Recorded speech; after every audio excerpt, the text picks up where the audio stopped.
Hello, and welcome back to Does It Roll? We left last week on a cliffhanger. However, we're going to pick up the story sometime later in a completely different place.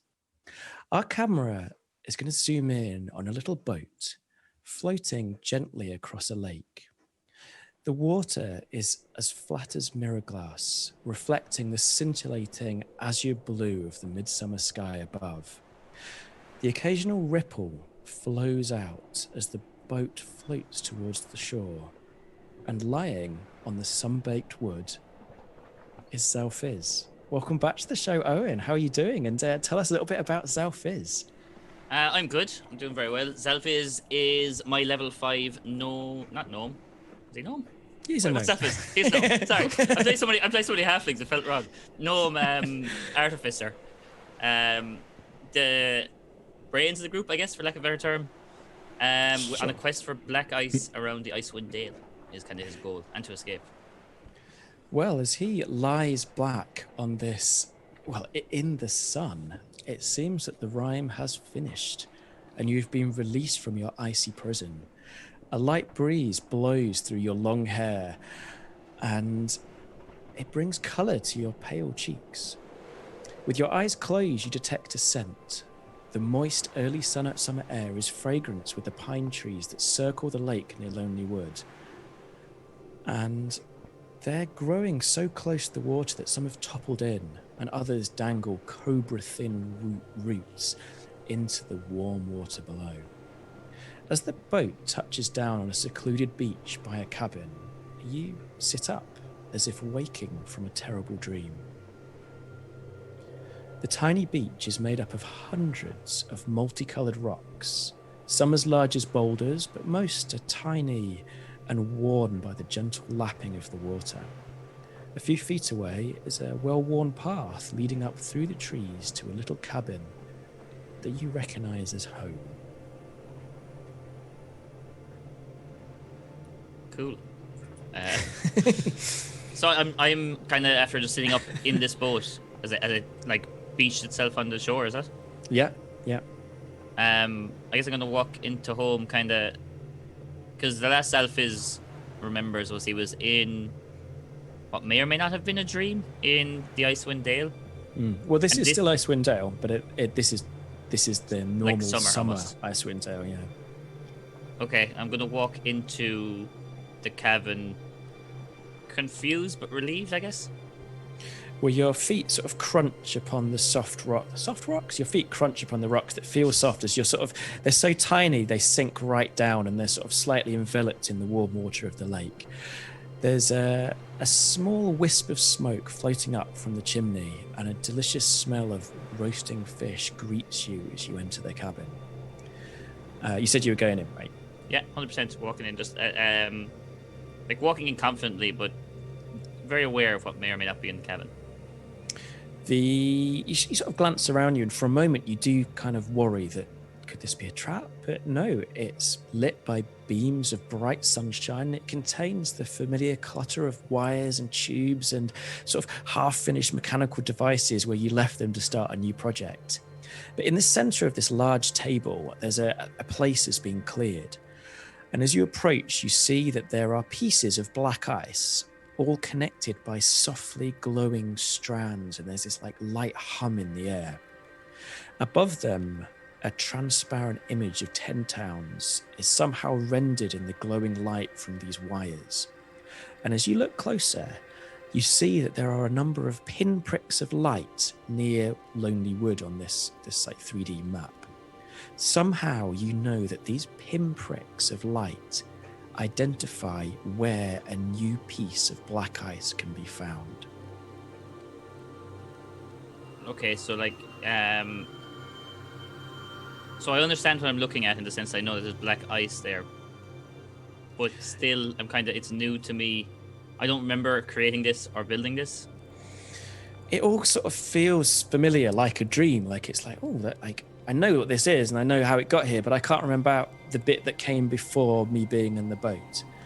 But yeah, you know that this is a way of constructing a mechanism to locate black ice nearby. So I think first thing Xalfiz would do would look for like a scrap of paper and some sort of like a pencil or bit of charcoal to try and take notes of where those pinpricks of lights are. So you sort of look around and there's like a bit here and a bit there, but there's a stack of papers on top of Lady Penn, who's sort of in the corner, slightly covered in dust actually, like she's not been used recently. Oh, I feel guilty. I'm gonna run over and just kind of getting slightly more, not frantic, but a little more rushed, worrying now that this might be a dream because it's kind of cloudy. What's happening here? And just start leafing through the papers to see what it is, if it makes any sense. So you grab onto the papers and turn your back to head back to the table, and you hear this like grinding metal sound, and you spin round, and Lady Penguin's stomach has like a hidden door is opened, revealing within this like network of wires and cogs and glowing tubes is the black ice that you installed in her to power her and add her extra powers. And this shard of black ice is pulsating, and within it you can see a figure. Help me, Obi-Wan. Oh, hey, Xalfiz. Oh, How are you? Terrifying. hello? Hey, Xalfiz. You're muted. Oh, you're wondered about muted. you. We can't hear you. That's a real shame. Can you hear me now, Hear me now, Xalfiz? Xalfiz. Yes. Yes. Hello. Hey, it's so good Hey, to it's so see good you. to see you. Likewise. Listen, I've been following all your exploit. Oh, boy, it sure has been exciting what you do out there. I like to think so. Yeah. Thank you very much. Oh, it's great. And I think you want to find more, right? You want to find more of the black guys, don't you? Yeah. Who are you? Oh, listen, it's hard. It's hard to remember who I am. I feel like I knew at one point. Well, when I was whole, when I was together, I knew who I was then. Right now, it's all really confusing. Yeah, you're telling me. But it's okay because I know how to fix all of it. Fix all of what? All of it looks pretty fixed. There's no frost maiden. There's no snow. She'll There's come nice back. beach. She'll come back. I'm the only thing that can stop her. What do you mean? You're not making sense. Shh, the black ice stops her. You know that. You've been looking for it, right? Yeah, that's why I've been looking for it. Yeah. Not to make myself famous. Oh, that's amazing. You're gonna save everyone, Xalfiz. You're gonna save them all. You just have to find the rest of the black ice, and I can show you where it is. Is it not just like the map? Oh, that's some of it. But I know where all of it is. I can sense where it is. I can show Lady Penguin, and she can show you. I mean, yeah, sure. That seems great. But Oh. what do you get in return? Like, why? I'm so Are you excited helping we me? agree. I just want to be whole again, Xalfiz. I just want to be together. You understand that, don't you? I just want to be whole, Xalfiz. I guess I understand it. Never not been whole. I'm so glad we've come to an agreement. And puts their hand on the edge of this stone, and like the edge of the stone warps to form their hand, where you could place your own hand within that handprint. Oh no, I don't like this at all. I guess because it's like a weird dream. Like at this point, I'm pretty convinced it's a dream. I am going to reach out my hand and like interlock fingers. I guess is open-handed. Oh, gosh, you've made me so happy, Xalfiz. I'm so glad we're in agreement. We'll talk soon, Xalfiz. I'll see you soon. Cool. Bye. Oh, Ram, I did not like that at all. That felt awful. So, as you kind of, the picture fades away and you jerk up with a start, and you're in a tavern. Around you, there's a hustle and bustle as a serving maid is bringing sort of small lumps of what seem to be foul-smelling gruel to different tables. The room is dimly lit by these whale oil lanterns. And as you look up blearily, you see on the table in front of you, maybe in the kind of pool of ale, you've sketched out the design that you saw on your table, the design that would allow you to connect shards of black ice together to detect more. And at that moment, Graham approaches, looking rather upset. Welcome back to the show, Kuran. How are you doing? And tell us about Graham. Graham is a human rogue who, is very happy because he's eliminated a rival. Lee, farewell. Not really though. Good riddance. At the same time, I suppose, I'm usually wearing a big coat. He's a rogue, and I'm in this tavern, and I've got a bit of food in a plate in front of me, and I've just been overcharged. So I sit down and I slam down my plate. Xalfiz, I really don't think they like us very much. The way they look at us, people. Thank God. It was awful. Who doesn't? What's this? This thing on the table. It's nothing. It's nothing. Look, where's my black ice? And Xalfiz is going to look for the shard of black ice he kind of has that he's going to use to make something with at some point, and he kind of feels it in his pocket and he relaxes. My understanding is the shard of black ice inside Lady Pen. Didn't you upgrade her to Lady Pen 3.0? Yes, Ooh. I did. But when I say a shard, it's like a tiny little shard. It's almost so small, it's got no real use. It's just something he has to kind of show people to say, look, I'm looking for more of this. And once it's in his pocket, he's like, okay. He gets less tense, but he's like, it was awful. It was like lonely wood, but it was sunny. There was a lake. It was warm, but it was. You had a vision? Well, I mean, I guess, and I'm assuming Xalfiz at this point has been drinking. By drinking, I mean he's had a pint, because he's a half pint himself. He's a little tipsy. He's like, I mean, it was I guess a dream. There's no vision. I don't know where. It hasn't shown me anything of value. And it's going to look, sit down here. We got to make a plan. We're going to meet in the Harpers, and he's going to grab handkerchief and kind of take note of what he's drawing on the table, but wipe it up so Graham can't see it. Graham doesn't notice, but there's almost a little franticness to it, almost like a sense of paranoia. Oh no, I'm noticing that you're a bit off. Saying, it's just a little. Xalfiz, you've been a bit strange since Caer Koenig. You all right? As the friend, I'm just asking as a friend. I'm not trying to. Look, that Brace Tree Bright. He was dead. Everyone was dead. I mean, we made a mass grave, threw a few people in it. I'm sorry, I'm not all sunshine and roses. It's kind of a bit it's messed up. It's a lot to deal with. I came here to find some magical ice to build some magical items. I mean, there was an ice giant. There was a weird fire caterpillar. It was there's a lot to process in the last week. I get it. Good, because I really don't. This is it makes no sense to me. I'm drinking. Clearly, I am very drunk. It's just we need to meet the Harpers, and are they going to take away my harp, my badge? I don't know. This isn't very professional. You get a this badge? isn't me. It's a pin. It's more of a pin. It's really You cool. actually do have a silver harp, which identifies you to other harpers, but you have been summoned to Easthaven by the leader of the harpers with the symbol of the black harp, which shows the utmost emergency. Something terrible is happening and they need your help immediately. And as you glance around and eat your sort of meager stew, which Graham did cost you way more than it should have done, whether this is because food is now very short in 10 towns, or it is, or because you aren't a member of Easthaven, you're not sure. Yeah. But as you do eat your food, you notice that the locals are giving you some quite evil looking looks.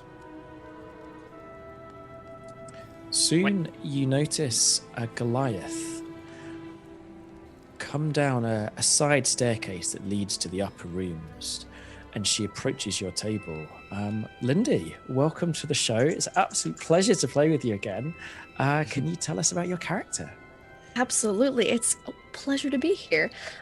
So Runa Dawnbreaker, she is like a 7 foot say 7'3" Goliath lady.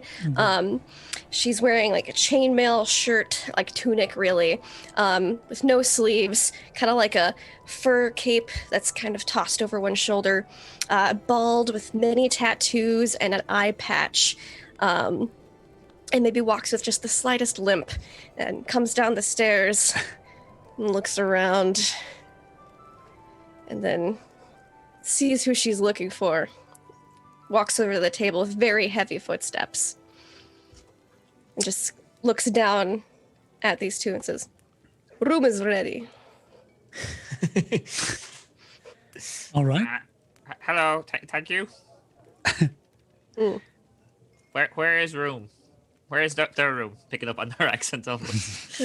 Whose room? And she'll turn around and just walk back up the stairs. They're I not would following. imagine we That's their should follow problem. Xalfiz. I guess so. She's not very polite. But slide off the seat and But she is practical. I like that. And we I assume like Xalfiz is like moping kind of up the stairs, like dragging his feet, kind of somewhere between, like just clearly shaken from his week and a little tipsy. Okay. Unlike many of the towns in Tenstown, East Haven isn't built on the permafrost. It's actually built on a large shelf of rock. So rather than all the houses and inns and buildings being on stilts, these are much more what you'd think of sort of as medieval fantasy buildings. And Runa leads you up to the top floor, so 3 floors up, to initially a closed door, but she pushes it open to reveal what appears to be a cozy attic study. There is a desk at the far side of the room with its back to a chair with its back to a large open window looking out across the twinkling lights of the town. There's a bookshelf with a few meager novels there. There's a fire burning in the hearth, and leaning against it is the hunched form of Gann. Niall, welcome back to the show. Can you tell everyone a bit about what Gann looks like after his ordeals?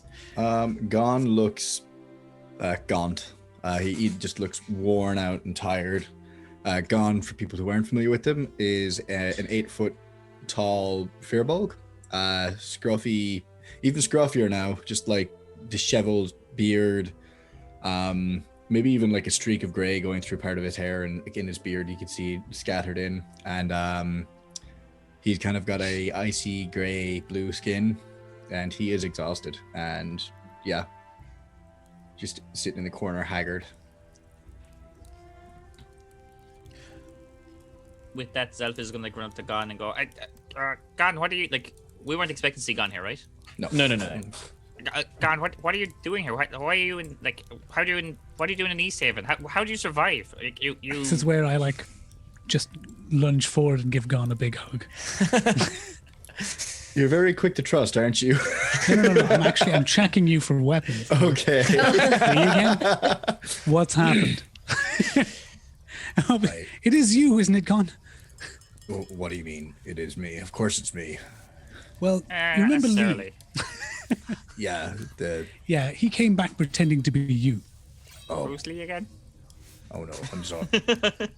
I'm sorry that happened. No, I'd love to say I knew what happened. The last thing I remember is falling. I woke up on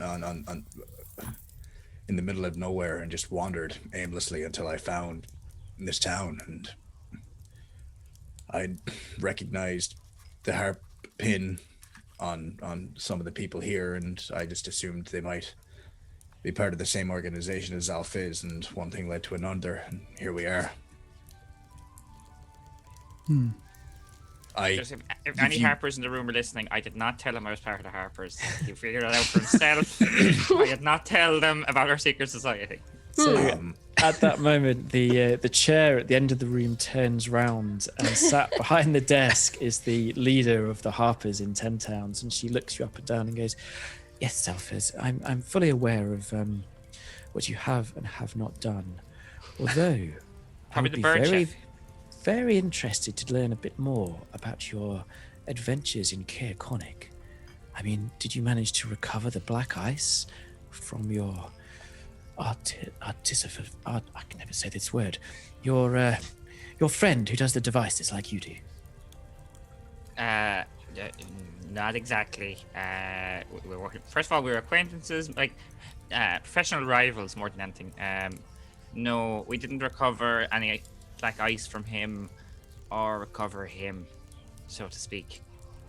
There was genocide. Genocide probably isn't too strong a word in Caer Conic. He's looking at Graham, who has left. No, there he is. Genocide? There was an attack. There was an attack at the town. Some dark dwarves came down from the mountains and massacred the town. Those that didn't flee were killed. Everyone was murdered. Every single member of Caer Conic, or may there be some survivors? I don't know I them don't think personally, so. but like, there's none in the town left. Definitely not. If they survived, then they fled. You do remember that there was a trail leading from the town of Caer Conic that split in two, with a group of warriors heading in one direction and then a procession of prisoners heading in the other. So it's possible that a good proportion of the town did survive. Although I do remember think two we, trails. Just I'm here gonna for me. I'm gonna stick to my guns. Pretty sure they're all dead. Okay, well, this is terrible. Right, as I'm sure you know, the speakers from all the towns other than Caer Conic have gathered here in East Haven on the request of the new speaker. They've come here to discuss how all the towns can come together to survive the Rime. The meeting starts in just over 2 hours. You need to tell them of this new threat. I need one of you to volunteer to stand up in front of the leaders of all of 10 towns and tell this tale. Xalfiz, Graham, which one of you do you think is up for the job? Xalfiz, you've always been the fast talker. I guess I do. You've done much talking in this conversation. Yes.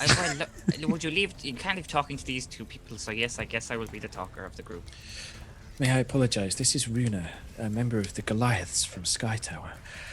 I have inducted her into our organization as we're going to need their help in the coming months. The Goliaths and their griffins can provide much help. Yes, So thank we've you, been Runa, introduced. for joining us. You played goat ball with some of your kind a week back. Great game.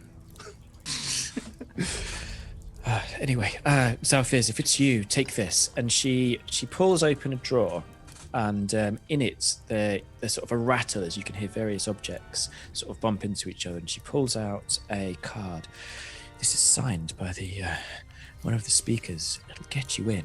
Hang on. And she sort of signs it, and it's definitely not her writing that she's signing it in, and hands it over to you. Right. I need to fill you in on what I've discovered about East Haven, because there are some very worrying happenings. It all started just under a 10-day ago with the disappearance of the old speaker of East Haven, Danaleth Whalen. She was in charge here, but has disappeared. I have searched everywhere, but I cannot find her. The guards have been acting odd, violent, very out of character.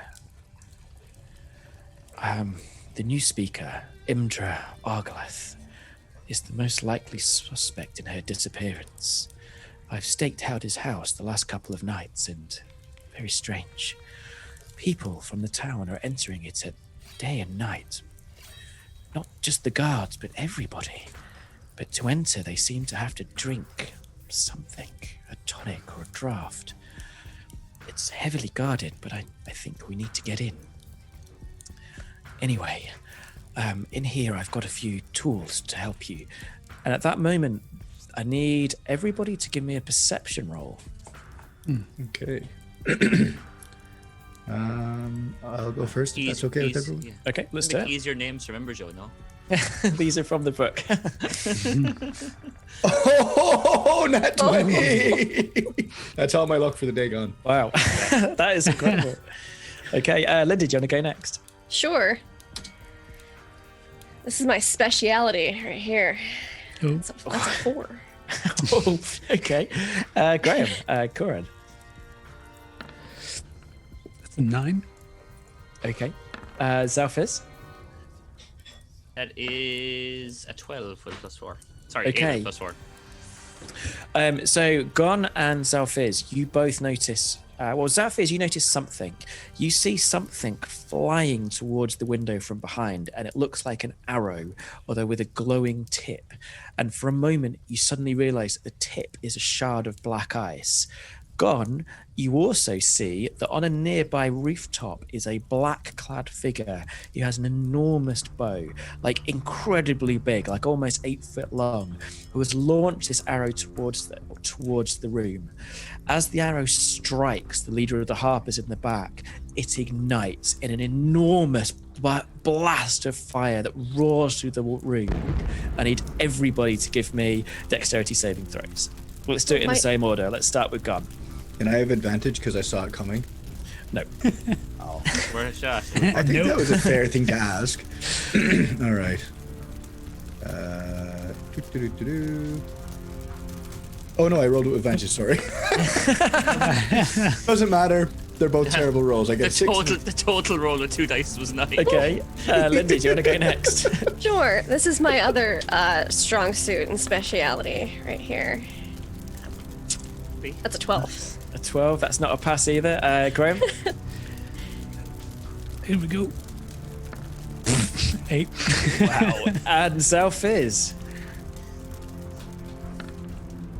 Oh. 12. Okay, that is everybody failing, so everybody takes Yes. the full blast of the fireball, which is 22 points of Oh my damage. god. Cool. In my defense, I am a little drunk. And the room is engulfed in flames, and for a moment there's this white light, and your eyes are kind of completely absorbed with this power.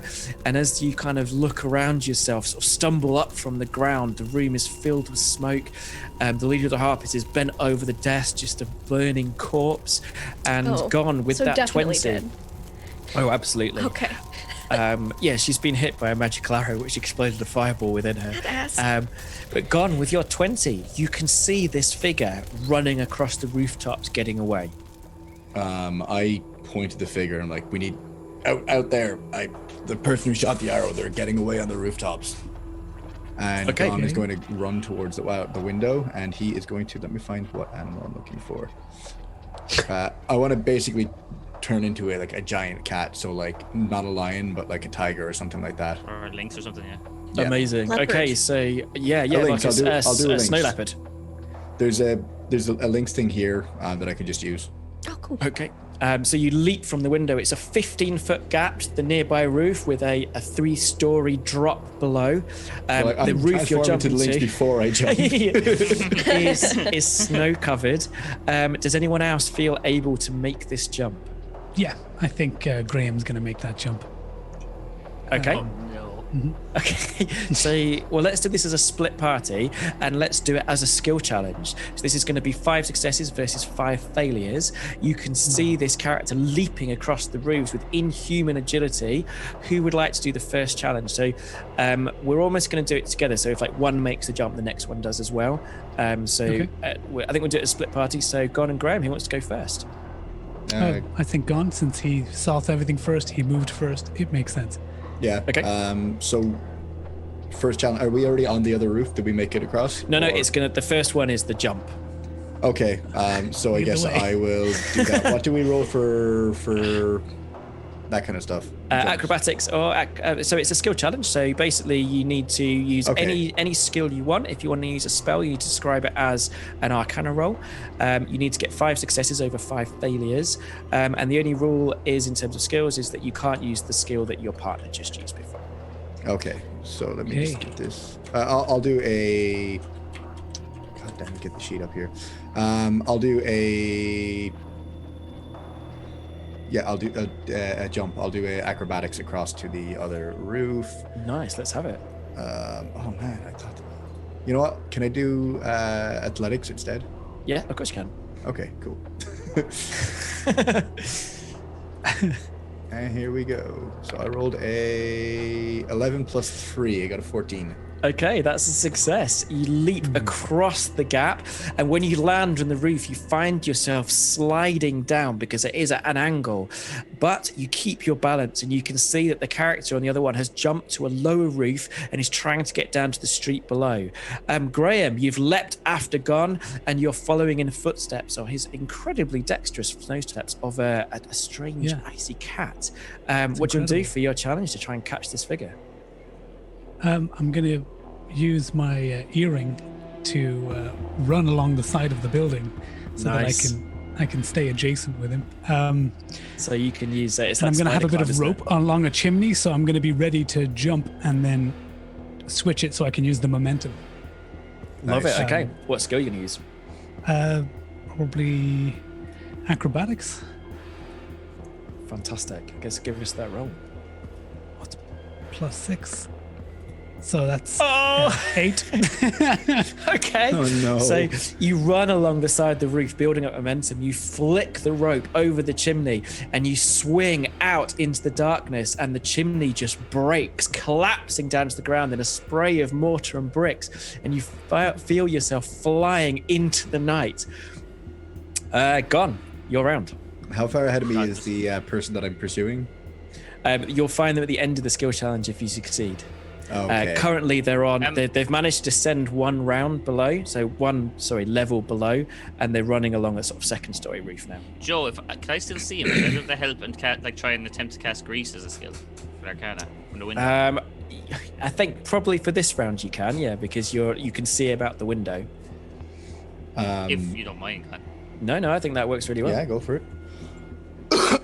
God bless you, Niall. You're some man for failing rolls, so try to help out. With a +4, I roll. That'd be Let me Arcana. live my life. Oh boy. I crit failed, so I got a 5 total. Okay, so with that, Xalfiz is going to go practicing his speech for the speaker in 2 hours. So. yeah. Well, no, I mean you're still in this burning room. Yeah. You send this globule of grease through the window in an attempt to try and catch this assassin. It lands on the roof, covering it in this slippery surface. And Gann, distracted by the collapsing chimney, steps on it and feels himself flying across the roof at speed, completely out of control. Niall, you're on 2 failures, 1 success. Oh wow, that's not good. All right, well, I guess what can I do but try to get my feet and Well, you stay can't on use the that. roof? Oh, you can use acrobatics because the last one I is can use useless Arcana. acrobatics now, yeah, so that's a +2. 21. 19 plus 2. Fantastic. Okay. Do you want to describe a way that you can maybe get that's such a good success? Is there a way you can rescue Graham as he flies off at speed into the night? Oh god. Yeah, sure. Actually, 'cause, yeah, this is quite a big cat. Basically, what's happening is he's sliding along the grease. He sees the bricks just collapsing and the rope coming loose, and he just grabs the rope in his teeth, trying to pull Graham back in so that at least his momentum will bring him back towards the other wall of the building, all the while digging it claws in to the ground and just like screeching to a halt on this, like just past the patch of grease. Like Okay. claws dug into like the wooden tiles on the roof. So you can see from this high vantage point, the figure has now reached the slippery snow-covered road below and darts into an alleyway, trying to lose you in the darkness of the side streets of East Haven. Graham, you're round. So I'm swinging now on the rope because he's caught it in his teeth on the edge of the building. It sounds like it, yes. Okay. Wow. Right. This is an impressive If you want, cat. you can wait like a few. Like it doesn't have to be that moment. You can wait for the rope to swing back round, lower you to the ground, and go from there. Like you could use a different skill. Like you could use investigation or perception. There's other things. It doesn't have to be the moment. It could be a few seconds later. Okay, so we're gonna take the time to not fail a roll and kill me. So I'm gonna we'll descend down to the street level and I will attempt to find footsteps to see which alley they went into. Maybe investigate to see what I can see. Nice. Give us that roll. So that is It's 2 and 2, isn't it? 5. That's where we're up to now. yeah. That's a nat 20. Wow. Sort of teetered Wow. on I also two know for who a he second. is. No, I'm kidding. Okay, so you see the footsteps, and they seem to lead over to what seems to be like a low wall. There's even like a scrape where his footsteps have gone up, but then you realize that he's actually taken his footsteps, like stepped in his footsteps back and gone down an even smaller alleyway. You haven't been fooled by his trick, and when you look down this alleyway, which is only like a gap between two buildings, only a foot wide, you can see him disappearing into the street beyond. Gone. Is it still a skill challenge, or are we... Yeah, so we're on 3 successes, 2 failures. Okay, so what Gann would like to do is follow on the rooftop still, but like he sees where Graham is gone and he's stopped. He'd like to stealth along so that I can get to the other side and like hidden without knocking any snow off the roof or anything like that. Just be sneaky so I can be ready at the other end of the alleyway for when the guy comes out. Oh, nice. Okay. Stealth roll? Stealth plus... Okay, this one's good. I got +6 on this one, so I can roll a 1. Come on. Woo! Oh my god! Oh. 19 plus 6, 25. I'm Okay. wasting all of my good rolls right now. So you leap on soft padded feet to rooftop to rooftop to rooftop. You even kind of leap on one of those sort of like gas street lamps for a moment, and the people below have no idea of your passing, and you reach the roof at the end of the alleyway, and you see this assassin dressed in black leap from the alleyway and grab onto a passing fish cart. It's moving at speed, like unbelievable speed considering the slippery nature of the floor. And you suddenly realize that it doesn't have a driver. There's no one driving this cart. For some reason, it's going out of control down the street with this guy on the back. Graham, you're on 4 successes, 2 failures.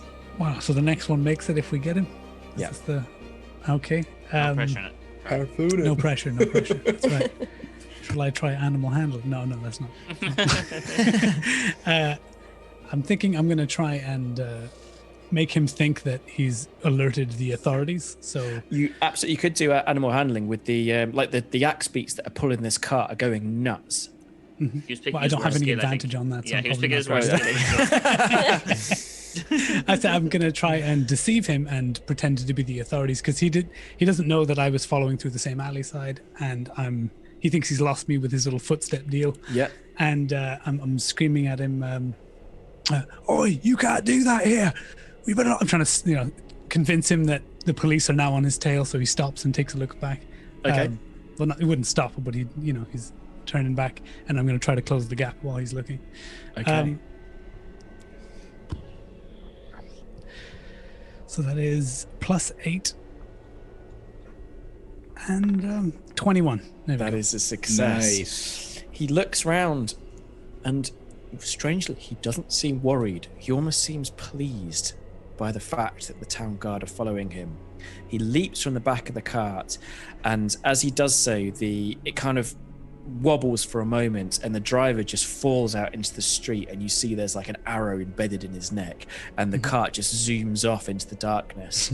And he looks around for a moment, doesn't see any of the guards, and then enters a side building. You do think for a moment he looked at you as he does, and that is the end of the skill challenge. You have succeeded. This building is on the dock over the frozen lake, and it seems to be a warehouse.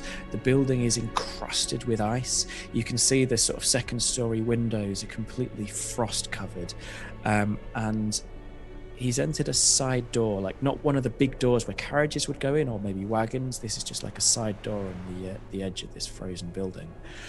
And as you and Gann ponder your next steps, we're going to flick the camera back to Xalfiz and Runa in this burning room.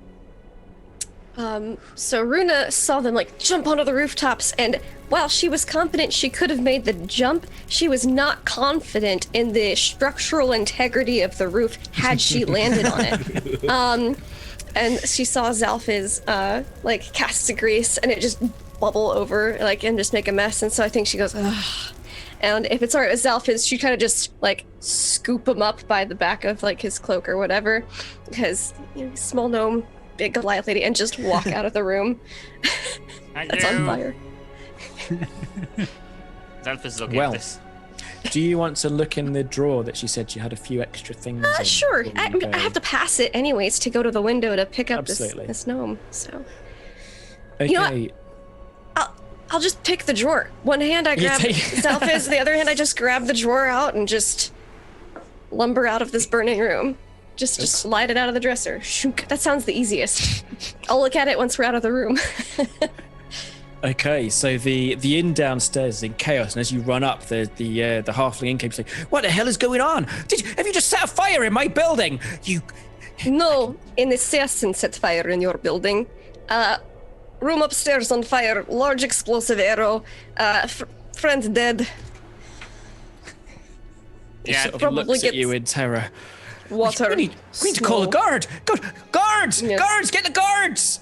And he starts. I'd he call the runs fire off brigade down. first, maybe. They ran away on rooftop, so you might want to just worry about fire on third floor first. Oh, and then I'll sit Xalfiz down.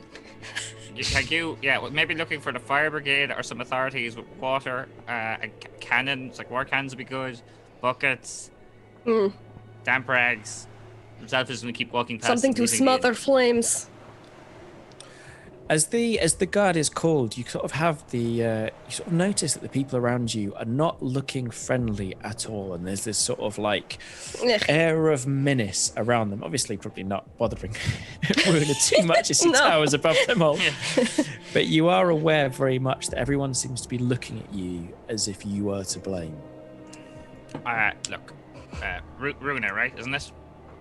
Yes. You might notice people staring. We've kind of stopped. People do that a lot. I am very attractive.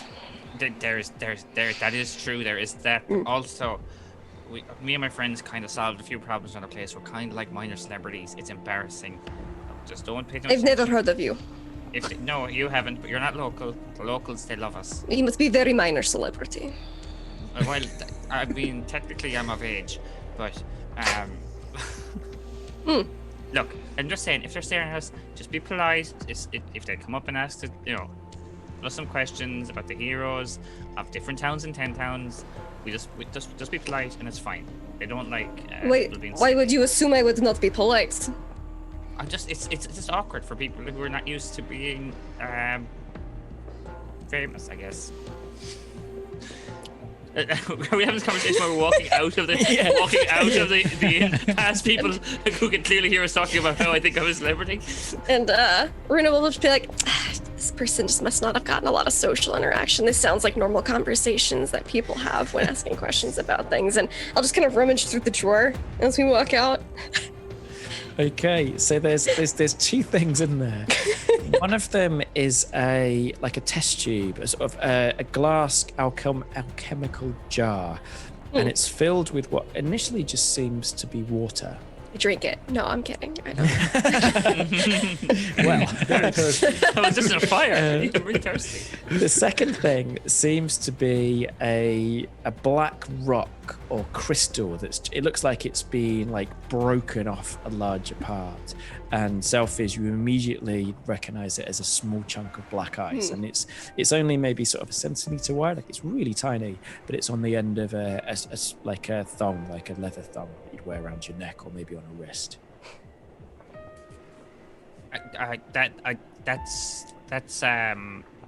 That's very important. That's what I need to speak on.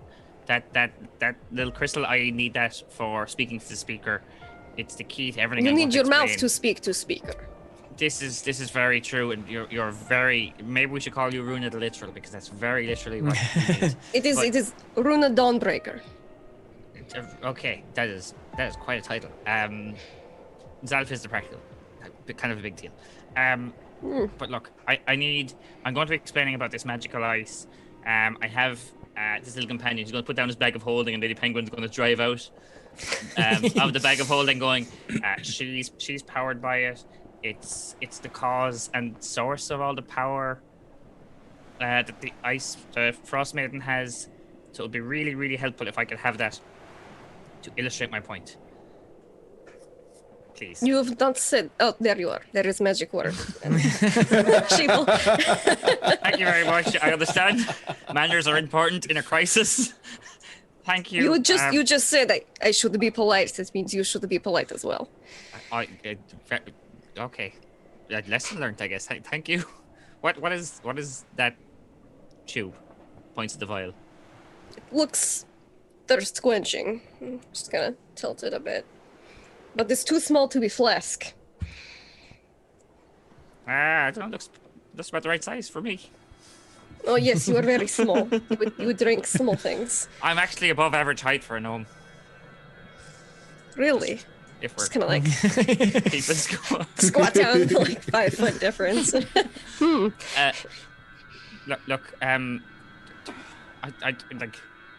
It was obviously important if this was going to be one of the things that could help us. Do I recognize this by looking like as Rune is like moving it around and examining it? Do I recognize what's in it? I mean, in the kind of like flickering light from the gas lamppost next to you, and I guess probably from the flaming building at the end of Like the the background. and I guess there's that sort of silhouetted townsfolk who've set up a crude bucket train where they sort of cracked a hole in the lake nearby, and they're sort of carrying water. They're up. passing buckets and looking at us, just not at the building at all. Well, you actually look over and you see that 3 guardsmen are looking in your direction, and the innkeeper is pointing in your way, and you're not sure, but the way that the light of the fire catches their eyes looks like there is a green glow behind them. They're jealous. I've seen this before. They each pull out their swords and start running in your direction. One of them goes, "Halt! Halt there!" We are not moving. We cannot be halted if we are already halted. Just again, very literal. This is. I'm enjoying this, but just so we're clear, you're not a criminal. Should we run? Looks taken aback and mildly insulted. Hey, I assume at you're this not point a you would criminal. notice like I a assume holy you're symbol that she's wearing. Holy symbol of Lyra. And she'd be like, I'm not criminal. No. That's what I assumed. I assumed you're not a criminal. I just wanted to make sure. They're about like 50 feet away at this moment, but they're all running towards you, weapons drawn. I don't know how I want to play this. I feel like Xalfiz is like, the authorities, these guys can help us. But that doesn't seem like the mood they're giving. Can I? They've drawn their weapons. Yeah. They've chosen their own death, huh? Can I insight check these guards to see if they're just, if they're looking like to ask some questions and they just happen to have their weapons out, or if they seem to be like, them's the ones that did it, let's get them. Yeah. Yeah, absolutely. Weapons Give me out. that roll. Is it standard operating I'd procedure love just have the to. weapons drawn? Yeah, because it might maybe like balance thing. And it's I don't Icy know. road, running with a sword. They're friendly. Yeah, They're I mean, just- so on a 1, yeah, you're really not sure. You think maybe they're friendly. It may be the kind of look of anger and fury on their faces is just because there's a fire and they want you to help Fires with make their people bucket chain. angry. Hey, Runa, look, it does kind of feel like that the innkeeper didn't believe we didn't set fire to the place, and also we left a dead body behind. Maybe we should go find somewhere safe. And do I know anywhere? So I would have been to East Haven in my travels before the hassle, we'll call it, that we've had for the last 10 weeks, looking for black ice. Do I know of any other safe houses or Harper, like Shebeens, or even a place in a woods near where we could hide out? Well, this tavern has been the one that you've been using as the sort of half outpost, but it's a large town. It's one of the largest towns in 10 towns. So, there's like 150 guards or something like that. Like, there's a lot of people here, so you could very easily lose them in the alleyways if you wanted to, or at least you could attempt to. I guess the speaker sort of gave you a sort of a goal in mind, and she also warned you about the guards particularly. Not the speaker, sorry. The leader of the Harpies. She did. Yeah, she said the new speaker seems suspicious, but you should go to the new speaker and give a speech. She said the guys were violent. She didn't say they were unreal. Well, no, she said that the new speaker's house, she's worried again. So the old speaker's been kidnapped or disappeared, and she's worried about the new speaker's house and what's going on. So, yeah, look, Runa, I think we should probably just maybe just run away a little bit and Ugh. figure out what's happening with this weird draft. Apparently, there's some magic beer that's making people go crazy. I do not like this. I feel like we should be responsible and answer questions of town guard like reasonable people. But I am also not completely sure if they are being antagonistic or not. Reasonable people? I I mean, it feels like suppose. this conversation has gone on a, a very long time. So they're like within like 30 foot. They're going to get here next round. Okay. I look, suppose we understand can what you're- run and make formal report later and submit it. I mean, that sounds like a plan. But yeah, just to make sure we don't get caught. You have one small second. legs. Do you need help? No, I think we can walk away, and Xalfiz is gonna just look. The last time it was stressful. There was a fire. This time, look, and they're gonna walk up and try and cast grease again in front of the guards. They're running at him. Okay. He's calmly initially. Let's see how this rolls. He may start sprinting very quickly, though.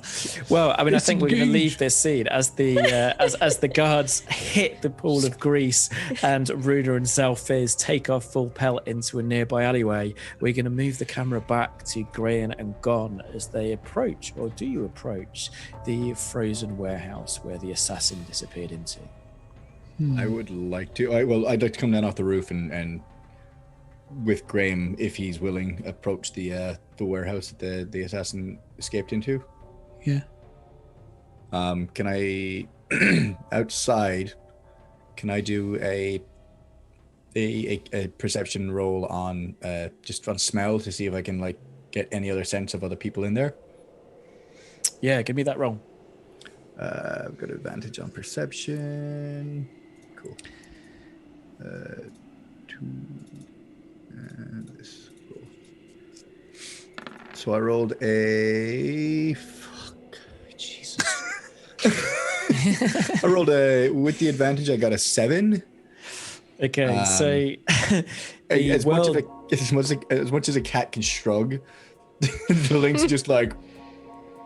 So the world understood. does descend into kind of a haze of scents. And despite the kind of abandoned look of this warehouse, a lot of people have been going in and out in recent times.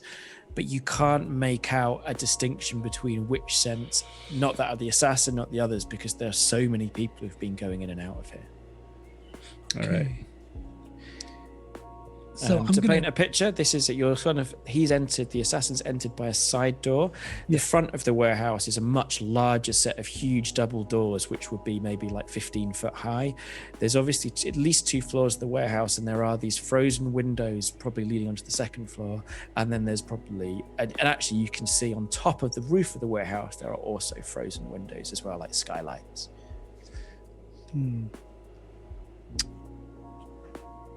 I think. Do you plan to stay in that form, Gann? I can I'm asking you stay in in it. character. Oh, Meow? No. blink once for yes and twice for no. Yeah. You can still nod, Blink, blink. can't you? He said yes. I will, unless like, yeah, like the cat nods. Cat nods. Okay. Well, I'm gonna go inside. And I show my hat that I've revealed. It's the hat of disguise that I've taken from Lee's lifeless corpse. We're not going to stop bringing that up. So I put it on, and I assume it transforms me entirely into whatever it is that I want to be, right? Yeah, you can Has to disguise be the same yourself as size. a person. Yeah, you can't be like a giant or a mouse, No. but you can. It can be one size up and one size down, can't it? Am I wrong on that? I would have to look up the rules. Sorry, I've think got so. a cat It sounds messing with familiar. all my It's lights. just- I can see have- it. Oh, kitty. I have the spell disguise self, so I can tell you. Meow. Yeah, meow. You can seem 1 foot shorter or taller, appear thin or Oh, there you fat. go, yeah. That's it. Okay, I'll So you can be appear the same size. 1 foot taller. Why not? So that puts me in tall person What are you range. disguising yourself as? As one of the townsfolk with a big coat, and I'm gonna have a hood over me, and I'm gonna look like I'm just trying to find shelter from the cold, and I'm gonna enter in the side of the warehouse, or not the side entrance, not the front door. The side entrance. Okay, Yes. so the door creaks open, And are you stealthing or are you just kind of walking in? I'm going to say stealthing. I don't want to make myself necessarily like obvious immediately, but yeah. I'm trying to pay attention, so I'm stealthing it in. It's a slow entrance. So you've entered what seems to be a storeroom, and it's almost completely pitch black. You can see a few barrels in the darkness. Gann, are you going in with him? Oh yeah, I slink in behind him and go straight into a shadow. Okay, so right now, unless you've got a way of seeing in the dark, it's almost in complete darkness. You can just see the kind of arc of light in front of you that's from the lights from the door. I have dark vision as a cat. You do? Well, he can't tell me anything because he's a cat, but... Yeah. This is true, I cannot. So I will allow Gann to guide me in the room if you can see anything. Yeah, I kind of like, within the light of the door still, I look back over and I kind of like, as much as the cat can indicate, I'm like, I just like... My tail. I just Yeah. grab a tuft of like fur or the tail or something. Oh, No. yeah, I love that. Yeah, and I kind of lead him towards basically wherever I'm leading him, I'm making sure he's not going to be bumping into barrels and stuff like that. Okay, so the room is quite large, maybe about 15 foot square. Along one wall are some quite large barrels have been stacked. And there's sort of a scraping on the floor, maybe where they've been rolled, up to a set of double doors, which are about 10 foot high, and one of them is ajar. There is a shaft of light coming through there. You think this might be leading into the building as a whole. Can I listen? Yeah, give me a roll. It's Be perception. perception, yeah. Just want to see if I can hear something. Unfortunately, I don't have anything plus on that, but let's hope I just roll well. 19, yeah, that'll do. Hey! Okay, so you can hear a sound from the other room, like padding feet on stone ground. And there's a stop, and then there's the sound of maybe wood creaking, and then silence.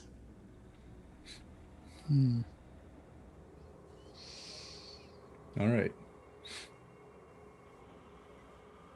I mean, I'm guessing I'm gonna go up to that door, and I'm gonna try and peek through. Was there light coming through? You said it was slightly ajar, and there was some light leaking through. So what do I see? So the frozen windows let in a sort of a myriad of light from the gas lanterns outside, and it shows a large warehouse, and in the center of it is a wagon loaded with the same barrels, and on top of it is the assassin. He's removed his blackened mask, and he appears to be a human, and he's sort of getting various clothes out from the wagon, and he's sort of getting ready to change, and he's placed his bow down on one side. Can I stealth up behind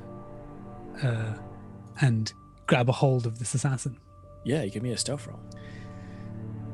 How far away from the door is he, distance-wise? About 20 foot. Perfect. 20 foot. That's exactly the number I wanted to hear, Joe. So, oh dear, that's only a 10. Well, it'll be versus his perceptions. Let's see how he does. Oh dear, Okay. Dear me. natural 1. Oh my god, no. Okay, so 19. when Gann notices this guy, Graham maybe trips over something or whatever. The second Gann notices this has gone awry, he uses his pounce and dives right at the man on the Wow, 20 20-foot pants. Yep. Okay, fantastic. So you leap from the air, striking him, and let's move the camera over to Oh, no. Runa and Xalfiz. You've lost your pursuers, the guards And slipping found the on the cat. grease, and found a Very cat. cute. And where do you want to go? You've got about 90 minutes, maybe a bit more, until the speakers. Do you need to practice before you go speak to speakers? No, I did a lot of elocution as a young gnome. My mother was very proud that we spoke properly. So I think maybe we could look into this weird potion thing that's making the guards all violent. At Oh, the speaker's yes. home. Perhaps we could do that. Uh-huh. They do seem a bit more violent than normal. Is you wanna- Runa local? Are you local? I guess we can repeat it. Yeah, she's fairly local. She's not always lived in the town. She lives with she's the of the Goliaths for Dale. most of the time. Yeah, but she's of the Dale. And we Alright. could say that you've been in East Haven for a few days at least. Yeah. So you can have a choice. You can either try and go through the sort of main road to the speaker's house is on the new speaker's house is in quite the rich side of town. It's higher up. It's got a big view across the town. You can go there quickly along main roads, or you can go more discreetly through alleyways and things, but it's going to take longer. I mean, look, we can sneak all the way there, but I mean, I'm a 3 foot Sneak. tall gnome with 6 inches of hair and a mechanical penguin, and you're like 17 feet tall. Yes. I do not do the sneak thing particularly well. Cool. Yeah, I think we try and get there as quickly as possible, and we've only got about 90 minutes. Okay, I'm going to need you to give me let's say a D20 roll. I don't mind who rolls it, but just give me the straight up roll to see if any guards. You seem to have better dice luck, so leave it to you. Sure. We No will see pressure. how this No goes. pressure. There we go. There Is goes it all the dice D20? luck. By saying that, you've doomed it. Yeah, it has turned my last roll. Woo! Hey! So well, low is actually good in this case because Oh. you do come across 2 sets of guards. The first one are kind of coming out of an alleyway as you approach, and you manage to just duck behind a cart, and you do notice this strange green glow from their eyes. The second time you meet them is almost when you're approaching the square, and they're coming up the road at a jog. And again, you just duck back into an alleyway, and they run Same into guards? the. No, this is a different set of guards. Okay. And they run into the square ahead of you. The speaker's square, let me just find my description. It's a really large square at the kind of rich end, the higher end of town. There's a number of large 2- and 3-story buildings around the outside of this large, sort of 100-foot long open area. In the center of the square, there's a small copse of dying ornamental trees. You see 2 groups of guards are patrolling around the square. And you see at the far end, the speaker's house, which is a 3-story building, there's a small queue of people outside. A strange mix. Even from this distance, you can see that there's merchants, there's fisher folk, a couple of guards in the queue. There's even a family, probably maybe almost 20 people. Next to the house is a lower down building, probably a stable attached to it with 2 doors that are closed. At this point, you're about 100 feet away, the other end of the square. Should we join Q? It is quite a long one. It might take some time. We could join the queue, or maybe we could try and find another way in. Can I actually see that poultice or that vial? See if I can actually figure out what it is. Yes. Yeah, if you can find a way of making some light or something like that, and then maybe sort of pulling out. I imagine you've got one of those little jeweler's magnifying glasses that you put up to your eye or something like that. But maybe it's a steampunk one, so it like zooms in. I'm like, definitely it's, the character art has a monocle, right? I think it's described Yeah, as a yeah, monocle, okay, yeah. So I think I've got a monocle. Yeah, you've That has literally it. got something in your hand doing that. Yeah. So I can basically what I'm going to do is like bend down beside Lady Penguin, and her eyes we talked about having kind of a glow or a flame at different points depending on what she's Would going you to do. like me to light a torch? No, she can help. Lady Penguin, Miss Penelope is quite good No, at this. she's also a lighter. Yeah. And I'm going to just basically try and look through the liquid, holding it against her eye. Okay, you can give me a perception or Arcana roll. It's up to you. Neither. Oh, +4. Let's go Arcana though. With a +4, I got 16. Okay, so the way that I want to flavor this is not that you're casting a spell on it.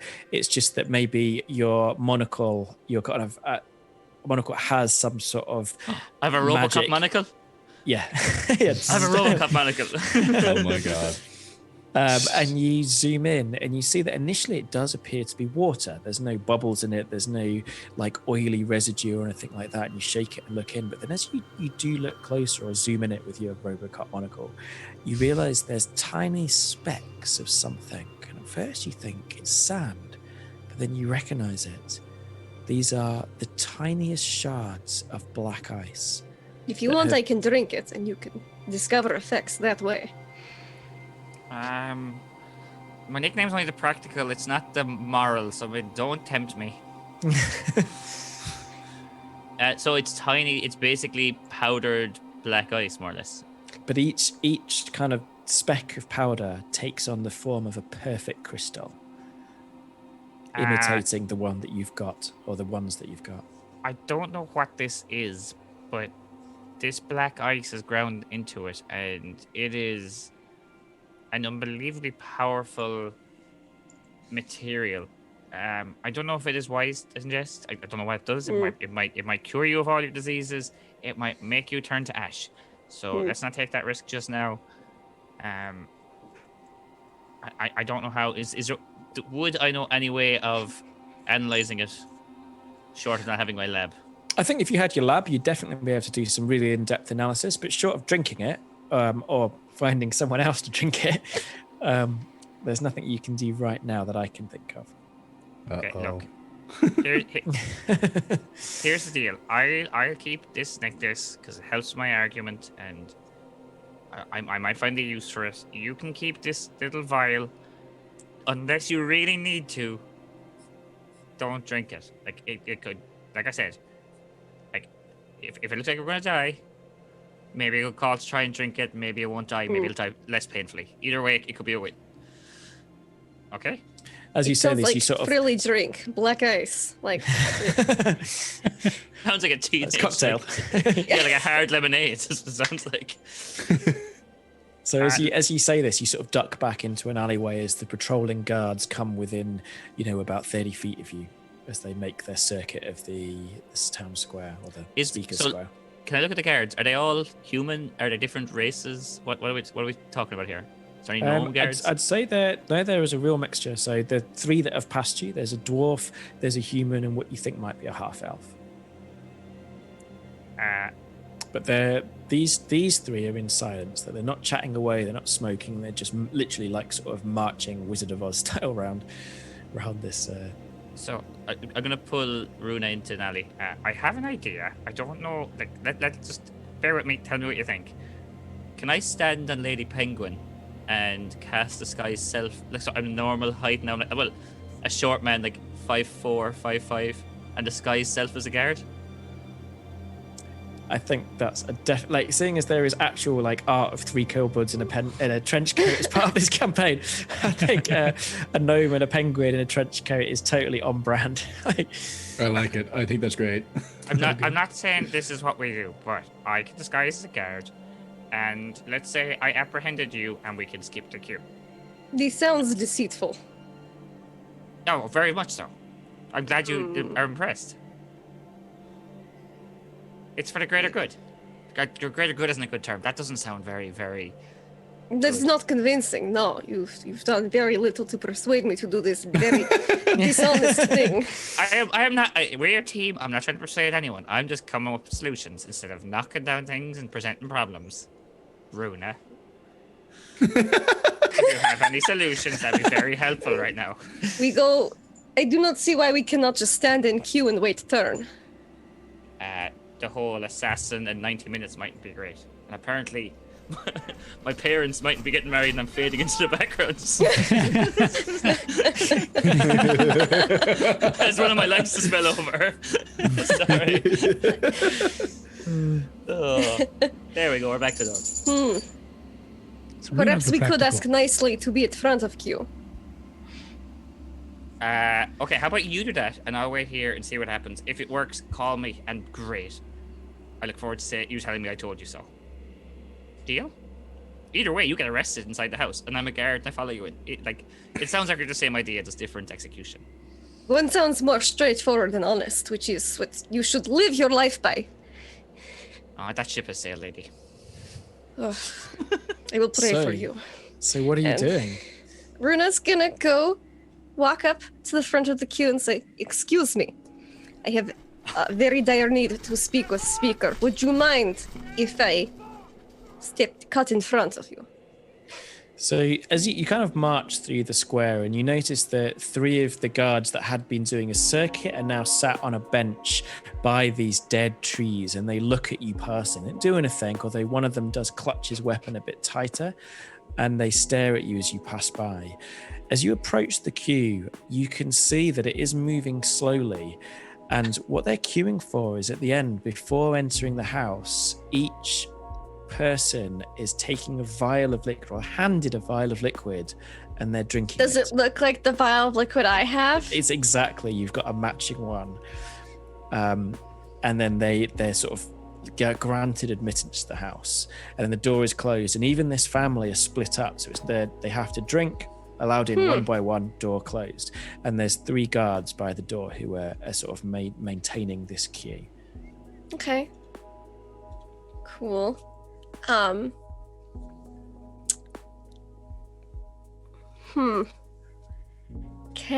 I let me look at my character Is this a good time to take a 10-minute break while you ponder what you're going to do? Yeah. And while Xalfiz waits in his trench coat, and while Graham and Gann prepare to battle the assassin. Should we take a 10-minute break and return shortly? Sounds good. Sounds like a plan. Fantastic. We'll be back in After 10 that. minutes. We'll see you soon. Cool. Also, I was gonna say, Niall.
Okay, welcome back.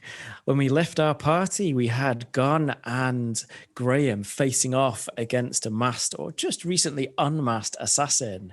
Meanwhile, we had Runa and Xalfiz making a decision about how to enter the new speaker's house. I think we're going to flick the camera back to Graham and Gann as they tackle this this assassin on the back of a barrel-laden cart. Gann, before we roll initiative, you get to have your surprise round because you have come out of nowhere and leapt upon this creature as a snow leopard or lynx. So the the initial pounce counts as a claw attack, so I'm just going to do that. Okay. The man is going to have to make a DC 13 save to stay. Okay, so I hit with the 17. I'm assuming I hit with the 17. Yes, you absolutely It's a do. rogue, so probably, Okay, yeah. that's 1d8 plus 3. He has to make a DC 13 saving throw right now. I think it's strength, if I'm not Okay. mistaken. Yeah, Let's see DC how he 13 does. strength. He's not too strong, so he fails. Oh, so he Rolled gets a knocked 5. prone, and because he get knocked prone, I also get a bite attack on him. Oh wow! Okay, give me that damage. Let me just do the Oh, damage. do the attack roll for the bite first, if you want. Yeah, that's plus 3, I think. So I get a 10 on the bite. Oh. Or no, on the claw attack, that's a 10, and then I have 10 to damage. I think I still have to roll to attack. Yeah, with you the do. bite. Yeah. So then I'll do the bite, which is plus 5 again, I think. Yeah. Roll. Boom. Nat 20. Oh, no. Wow. Okay, so full damage plus damage.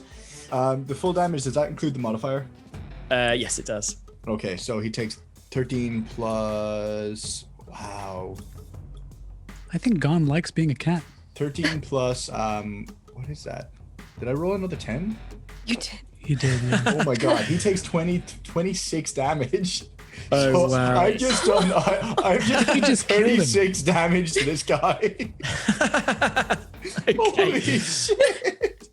Okay, and that's the surprise round. So now we roll initiative. So this guy's got pretty high dex. So he's got an 18 to 17 for his initiative. All right, Kuran, if you want to roll. Sure. 11. But plus, don't you get plus 8? Yeah, that's including the Oh plus. god! I rolled a 3. Wow. Oh gosh. Okay, I rolled God. a 3 plus 2, so he goes first. Okay, he goes first. Okay, so Dead, right? from the ground, he does some sort of maneuver, and somehow gone. You find you're being gripped as he's managed to grab onto one of your claws, twist it, and then fling you away another direction. And his hands blur as you're kind of like as you're kind of flying through the air. He strikes at you 2 more times. So the first attack Whoa. is I don't think that's going to hit actually. Plus 4, 5, 15. But what?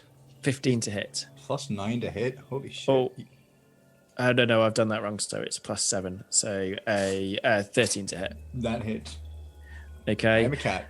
Okay. So as he's kind of like flung you out, I need you to make me a dexterity saving throw, Okay. or you're knocked prone. Wow. This person did a ton of damage to us. Nat Whoa. 20. Holy shit, that's my third Nat 20 tonight. Yeah. So that's more than a pass. So you managed to just land on your feet as a cat. But so a 19, so 26 to hit with his next attack, and a 14 to hit. So this is quite a lot of damage you're going That's to 2 get. hits that he hit with both of them. Yeah, so it's 3 hits in total. So it's 3d6 plus 12 damage from 3 attacks. Come on, roll poorly. I'm going to hop on. Wow, jeez. So that's 21 points of Oh my damage. So that's his first attack with his flurry of blows. He leaps down and then attacks Graham. So Graham, once again, he is going to flurry of blows you. So you Can I have attack again? he gets 2 attacks at this level. So yeah, I may be completely wrong that you can't spend key points more than once, but I'm going to do it anyway. So the first hit is a 23. Because it's a bonus Like- action for key points, so technically, yes. Oh no, so he can only do it once. So this is just his second attack. So the first attack hits with a 9 points of damage. and that's his round over. And he's Do I sort of not like, get it? Wait, well, how does it uncanny dodge work? Does I? I don't Yeah, know if you it's- hit- Yeah, so you've do. been hit. Once So it's a what- bonus action. A reaction, sorry. It's a reaction. Yeah. Okay, so do you want to use your uncanny dodge? Yeah. Take half damage. So just to take half damage, I have to roll something, do I? Nope. You just Nope. Nope. You No, take just half take damage. half Take half You just say damage, uncanny Nice- dodge nice because I'm a and rogue and I do what I want. Yeah. It's a little bit broken. It's a, I do a sexy Yeah. pirouette, and it's only kind of half the thing to do with the warhammer. You know? Okay. Yeah. So after You have being such low HP. well, right. Yeah. After being tackled to the ground by the giant cat, this assassin has managed to deal a flurry of blows to the cat, almost knocking it to the ground. He's leapt from the cart and then thumped you again. His hands are blur, and then he stands off against both of you on either side of him, and he smiles and says, "So, you want to dance?" And I believe that it is Graham's round. I may be And completely wrong there. I throw off my hat, revealing my face in a dramatic stance, and I'm like, yeah, maybe I do. Maybe I do. Okay, And, you will I get try to- sneak attack because you Gann is flanking. So I will attack with the rapier. Let's take a look at my thing. So it's this +6. Let's see what I land on. 16. 16 is a hit. So I'm rolling damage, which is 1d8 +3 or 4? +3. +3 and your sneak attack as well, so you're 2d6 as well. And a 1d6, yeah. 2d6. 2d6. My Yeah. God. That can't be right. All right. So that is 8 and 8. 16 damage. As I swipe at him with the rapier. Okay, how much damage, sorry? 16. Okay, it strikes in him and there's this flash of blood and he actually looks really hurt and he stumbles, probably because of Gann's incredible attack at the beginning, and Gann into your round. Gann would like to drop the cat shape, Okay. and I cast hold person on.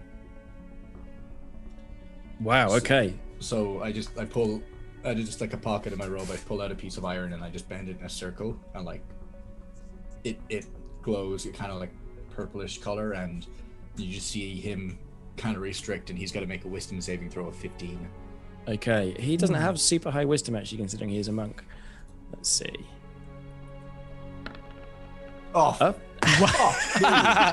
On the money. Oh, wow. Wow. Okay, so this sort of bands of magic enwrap him, and he just stares at you for a moment and tenses his muscles, and they just burst away from him. It's top of the round. He leaps forward again, striking you, Gann. He's going to strike you with his flurry of blows again. So the first attack is Oh, God. almost certainly a hit with a 24. He's then going to use a key point to do another flurry of blows. So that's a natural 1, which you easily dodge, and a 22. So 2 hits. okay. Oh, and I just realized something here. That should be a 31. Okay, so oh gosh. So it's 11 points of damage. I need you to make me a dex save to avoid being knocked prone. Dex save again. Yeah. My dex ain't so Yeah, good that's this good. time. No? 15 plus 1, 16. That's good enough. And with his movement, he is going to leap onto the cart. Okay. You will both get an attack of opportunity against him. Awesome. Ted loves this character, doesn't he? He does. He's now standing upon the barrels. Can I use my bonus action in the action of opportunity, or is it just my action I can use? It's just a normal attack. Okay, that's just for my club then. Kuran, do you want to go first? Yep, can do. So to hit, I rolled 9, so nothing. No, not a hit. Not a hit. And I roll a 19. 19, that's definitely a hit. Okay. Awesome. So, yeah, 19, and I think it's just 1d4. Mammoth. No, you can't. I can't, unfortunately. 1d4 plus 1. Oh, wow, that's huge damage. I'm going to kill him with this now. I got 4 damage. Okay, I mean, that is almost enough to kill him. And he staggers to one knee as he's still on the cart. And you actually think that you staggered because you've hurt him, and then you realize it's not. It's because he's lighting something, almost like a flare. And he uses his next attack to punch the flare directly into one of the barrels. Uh-oh. That wasn't our turn, though. We didn't. He gets 2 attacks. Oh, right. Oh, okay. So he didn't roll super well, but it is enough to break into the barrel, and the flare disappears inside. And he looks at you both and he says, "I'll see you both in the night hells." And the world goes white as the barrels explode. And we are going to flick the camera back. Lads love dying. Yeah. to Xalfiz, the reassembler. Come back here. Runa and Xalfiz. What are you doing? What's your plan? I think we left you as Runa was about to step forward and... Oh, no, you'd already joined. You'd walked through the square. Xalfiz is like this against the fence. Just looking, watching. Oh, no. Yeah. So you're kind of like behind a merchant who sort of turns around and goes, "Oh, I don't recognize you. Did you get a card as well?" And he sort of holds it up. And it's a sort of card with a black mark and a signature on it saying a time and a place. It's a bit late for me, really, particularly with this cold. But, when you get called by the speaker, you get called by the speaker. And there's a step forward as someone drinks the drink at the front of the queue. Yes, it is very important that I speak with the speaker. It is very pressing, troubling news. And so I am ready to speak with speaker, but this is very long queue. But at this point, there's probably about 6 people ahead of you. Oh, no, I probably agree. I don't recognize you. You're Goliath, is that right? Yes, I am new in town. Do you know why you are here to see the speaker? Well, honestly, no, I don't. Although, the guy next door to me, he went yesterday, and he was a bit surprised to get the call, as was I. But he came back and said that, everything's changed and that she's got a solution to the rime that's facing us all. How are you up in Goliath? Do you live in the mountains? You struggling for food like we are, or have you got stuff to eat up there? Food is always somewhat scarce up in mountains. You do what you can. Sure. My 2 sons went out on the lake this morning, and they came back this afternoon and hadn't found a single thing. Cutting holes in the ice is no way to fish. No way to fish at all. No, you have to use bait. She has the fisher background, so she'll then just strike up a conversation about fishing, and better ways to do it with this guy. So it's completely forgotten about having to wait 5 people ahead in the queue. Just making Xalfiz facepalm even more. I was going to say, during this, there's about 10 minutes probably. So, Xalfiz, is there anything you want to do in the 10 minutes while Runa's sort of chatting away to this elderly fisherman or merchant? Come arrest me. Just save me. Yeah, I think at this point, so Xalfiz has been watching and seeing the guards go around in their loop, just kind of standing there, trying to look like he's guarding at the perimeter fence. And he's realized, so he's disguised himself as a guard, and as the guards walk by again, he realizes that their eyes have that green glow. So I'm going to alter the spell to have the green glow in my eyes as well. Okay. And just realized that I can hear so you need a wooden rod. It's like, okay, God, why is she talking about fishing? And I'm going to walk over and Well, before you do, so as you're walking through the square, and you pass by the guards on the bench, and they look up and they sort of nod at you and give you kind of a friendly, thumbs up, seeming to be fooled by your disguise. As you approach the speaker's house at the end, the doors to the stable to one side are thrown open, and an axe beak pulling a wagon full of barrels rides out across the square, passes you by, and you see a figure sort of whipping the axe beat into sort of a frantic speed. The doors are actually left open, and you see a stable beyond with an axe beak, another wagon also loaded with barrels, and a doorway leading into the main house. And then you approach and you hear Runa and oh wow, I hadn't even thought of using that as bait. That's genius. No wonder you Goliaths are so big. You must catch a lot of fish. You have to eat a lot to maintain a body like this. Flex. I can imagine. as Runa's flexing, I'm going to aggressively put my arm on her shoulder and come with me, Q skipper. You can't be skipping Qs like this, and drag her back, or try and drag her backwards, clearly not moving. I think Runa was so distracted by this, and Xalfiz is was so small, she's almost forgotten what his guard disguise looks like, and just is like, oh no, a guard. But she's been caught. I did try to skip you. You are so right. You should just take me in now.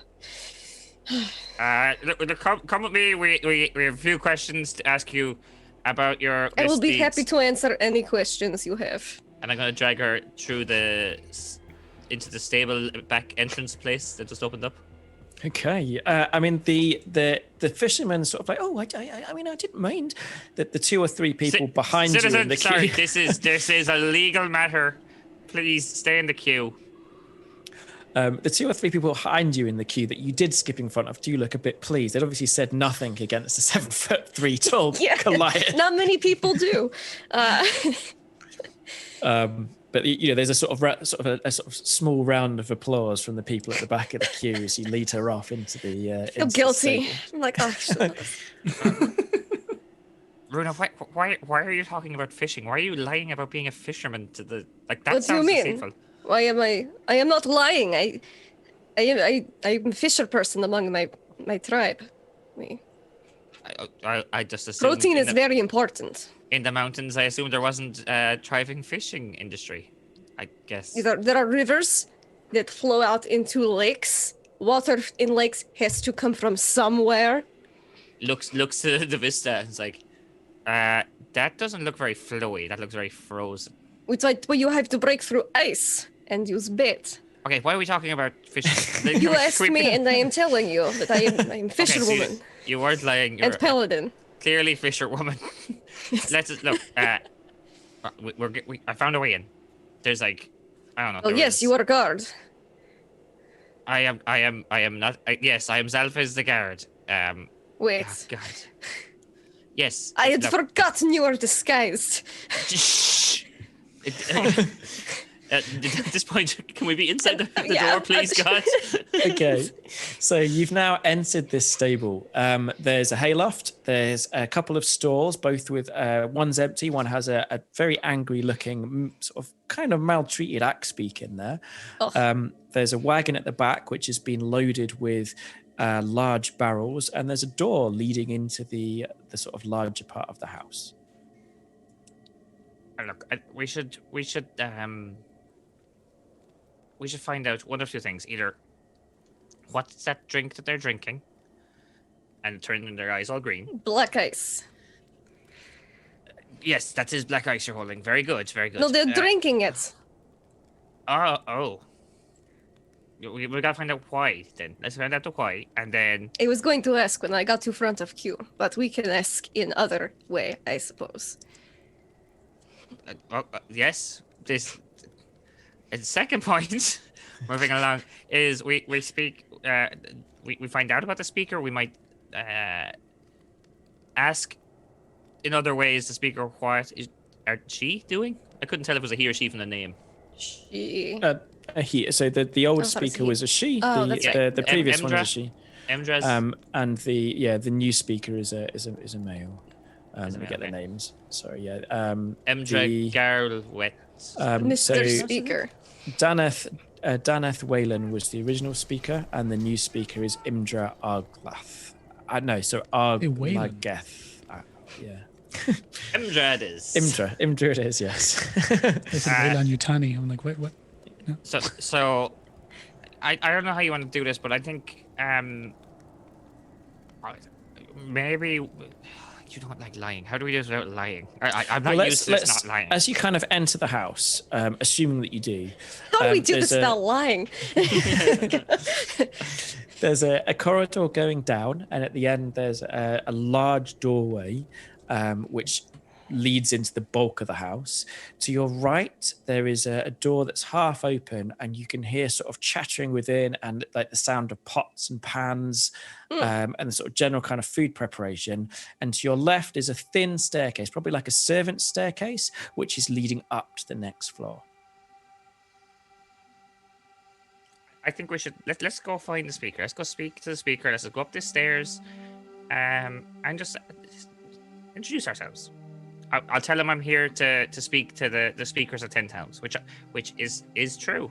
Yes, you are here to speak. You are chosen as speakers for speakers. There we go. Okay. So here we go. Maybe I don't go as a guard. So can I just like? I don't know how to disguise self. I've cast it once. Perhaps cast it again, but like, I guess just change my eyes to be green, but as Xalfiz, maybe. Okay, we can do that. I think we'll make that. Excuse me, we'll make that work. And are you going up the servant staircase? It's probably quite a squeeze actually for Runa. Like it's a thinner staircase, which is very much allowing the servants to move around. I just walk the up house. sideways. Yeah, like a crab. it would very much be that, and you'd have to duck your head when you get to a sort of half landing, and you sort of turn a corner and go up again. And you're in a corridor which leads left and right. To the right, there's a window looking out across the town square. To your left, it continues on to 3 doors, one straight ahead, one on the left, and one on the right. Judging by the way the house is the one on the left is probably going to be also facing the front of the house, and the one on the right is probably going to be facing the back of the house. Straight on will lead further into the building. Just look, remember, before going any further, maybe we should make ourselves presentable to the speaker. And this is a politician.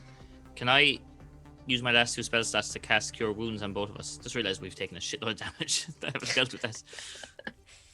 Probably, yeah. Okay, that's Probably makes sense. Just so in the stairs, where no one can see, puts his hand on his own chest and on like Runa's shoulder and casts Cure Wounds. And I'll go with. How did you reach Runa's. Runa's shoulder? I want to hear this. Yeah, it's just climb how on it. stairs work. I went first. It's how stairs work. Even with stairs, 7 foot versus 3 foot. Like that. I'm on How top of a Lady steep are Penguin. these things? I'm on top of Lady Penguin. Even then. So, Runa's, yeah. It's a really badly built house. It is like sitting on one It's side. just the worst servant stairs. They're so steep. So You don't want to be carrying a tray. yeah, Runa's got 7 hit points back. This is not Yep. been great, and I have got 6. Oh god, I am a healer. Okay, so do you want to explore either of the 2 doors leading to rooms, or do you want to head further into the building?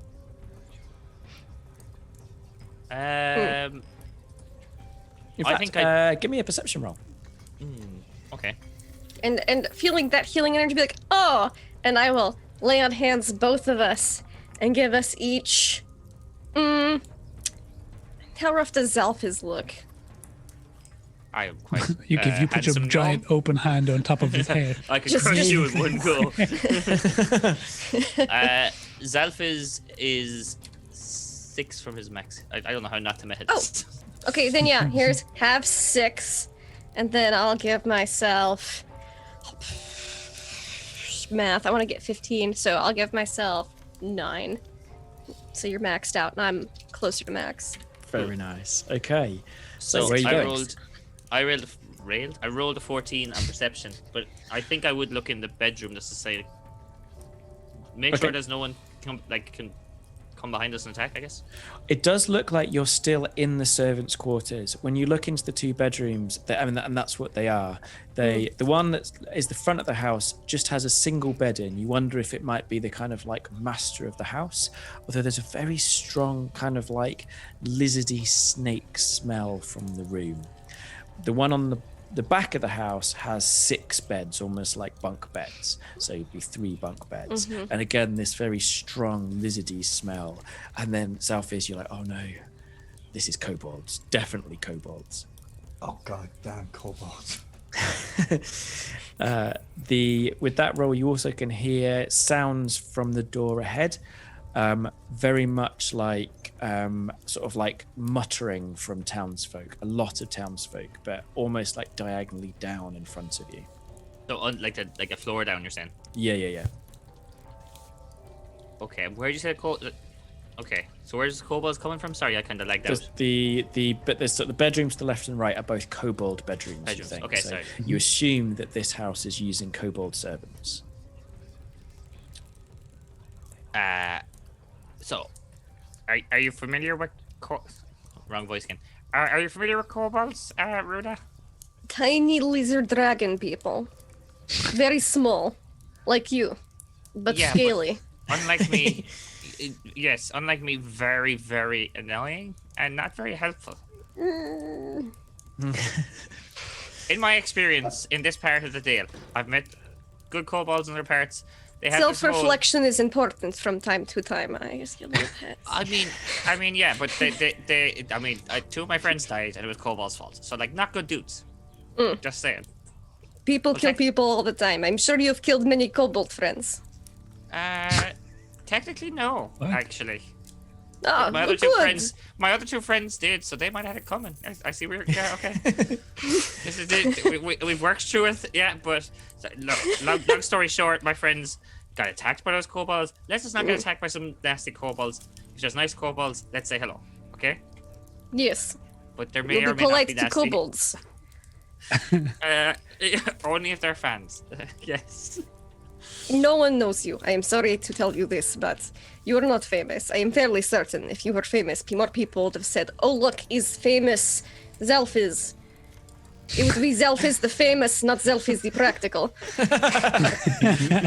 As your voice echoes round the corridor, you do realise that you've been stood here for a while, and you've also been quite loud. And you're sort of like, have we been noticed? And you pause for a moment, and then you can hear again the voices from ahead speaking. And there are a lot of townsfolk in the room ahead of you. There's a head in front of us? Sorry, speaking from my head. Can I hear what they're saying? This is a good shout. It seems to be just sort of general murmuring conversation. Hubbub. Okay. Probably not with the door closed. You'd have to have a look through what's in there. Ah. No, I'll wait for Xalfiz. Xalfiz seems to be in the lead, so I'll let him handle this. Now, if he wants me to open a door or kick a door in, I'll do that. Maybe just act like we're meant to be here and just walk in. I have this ticket. Are we not meant to be here? You are my spiritual guard, I guess. You do need spiritual guidance, yes. I clearly do, and I need guarding. As you do look at your ticket, you realise that it says the town hall, not the speaker's house. This ticket may not be of much help to us, but we're walking. We're doing this, okay? I'm not from around here. Clearly, my accent isn't of this town. Neither I can am say I believe this to be closer the town than hall. you probably. So I need to know: Walking through the door. Are you opening it slowly and peering in, or are you kind of like barging through, like you said? And Maybe just sort of like act a you're meant peek, to be just there? to see if the speaker's in there. Because if he's not in there, we don't have a reason to go in that room. Yeah, like, you know when you have an appointment somewhere you've never been, and you like, you think this is where you're meant to go into, but you're like, oh, no, I've clearly walked into something like, Yeah.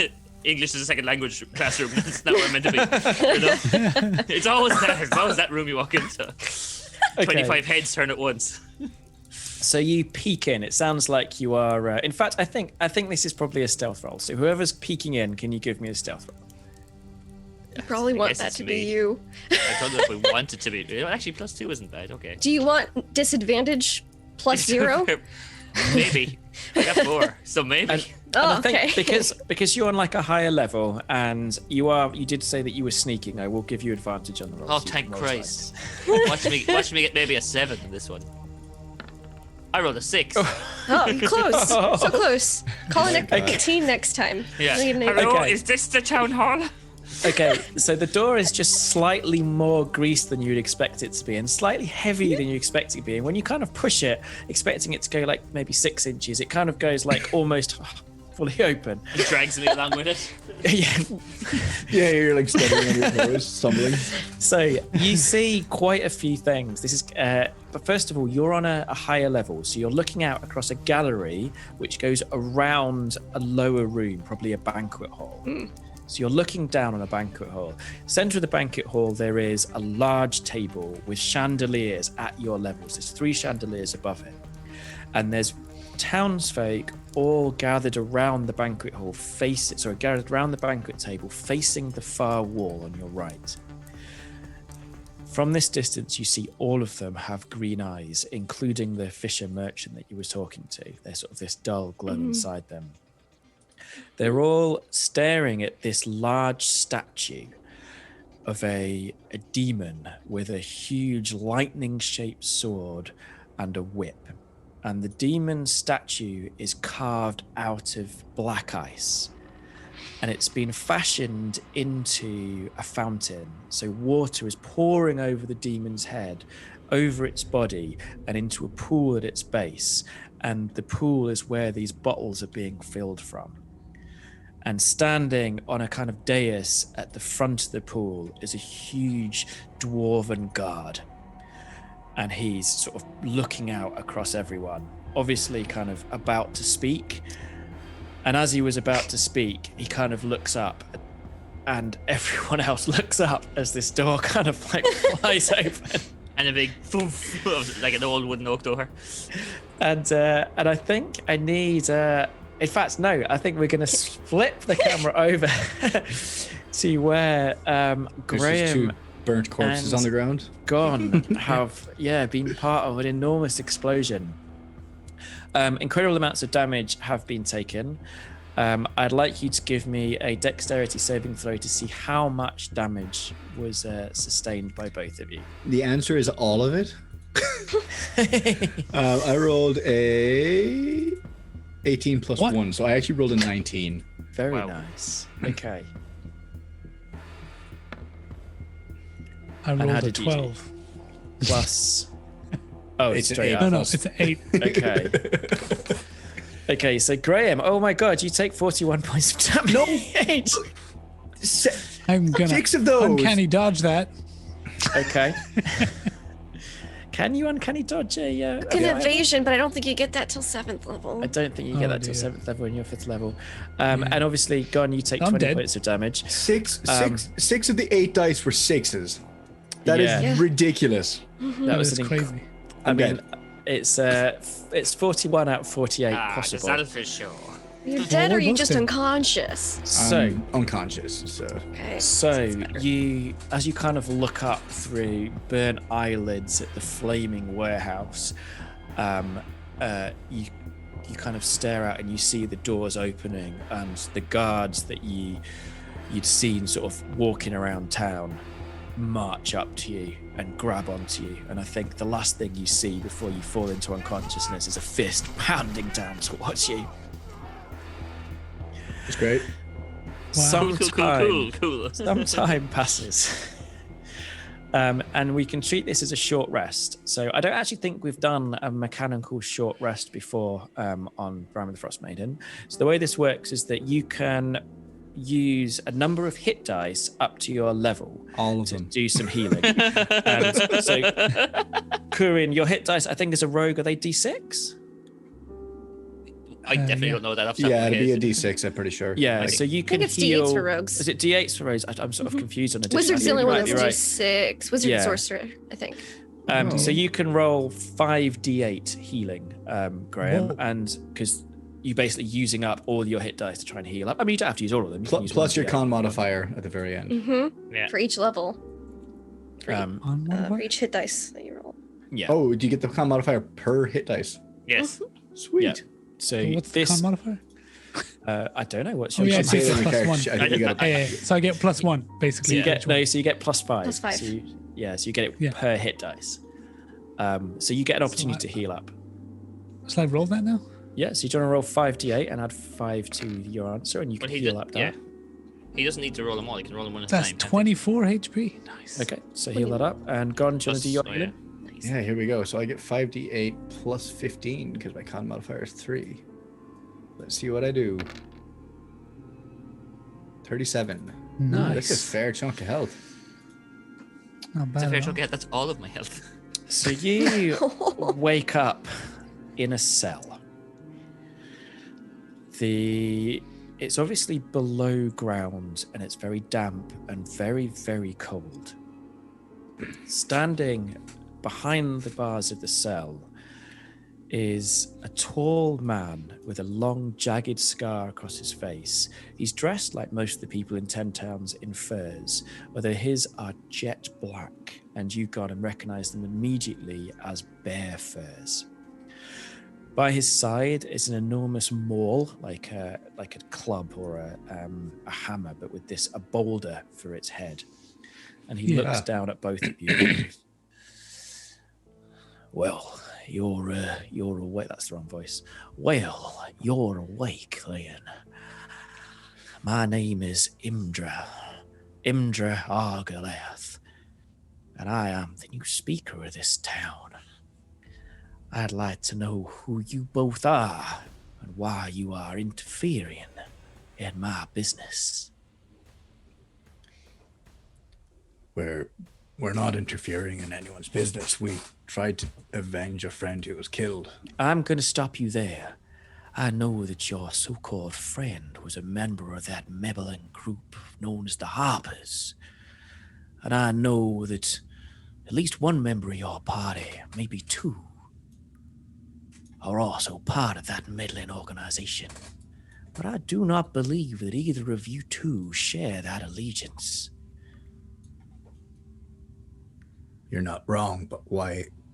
How are they interfering with your? What are you doing here? Yeah, I am curious to know what do you think? How do you think we're involved in any of this? He sort of blinks, and for a moment you see a green sheen behind his eyes, and he blinks again and it's gone, replaced with the dark pupils that he normally has. Well, as you know, 10 Towns is in dire straits and doesn't appear to be getting any healthier. I don't know exactly how the other towns are faring, but I suspect as bad, if not worse, than us here in East Haven. Oriel demands a sacrifice, and unless she gets it, I do not believe anyone is getting out of here alive. So I have called all the members of the town here for a meeting. And let us say that I don't believe any of them are going to be walking away.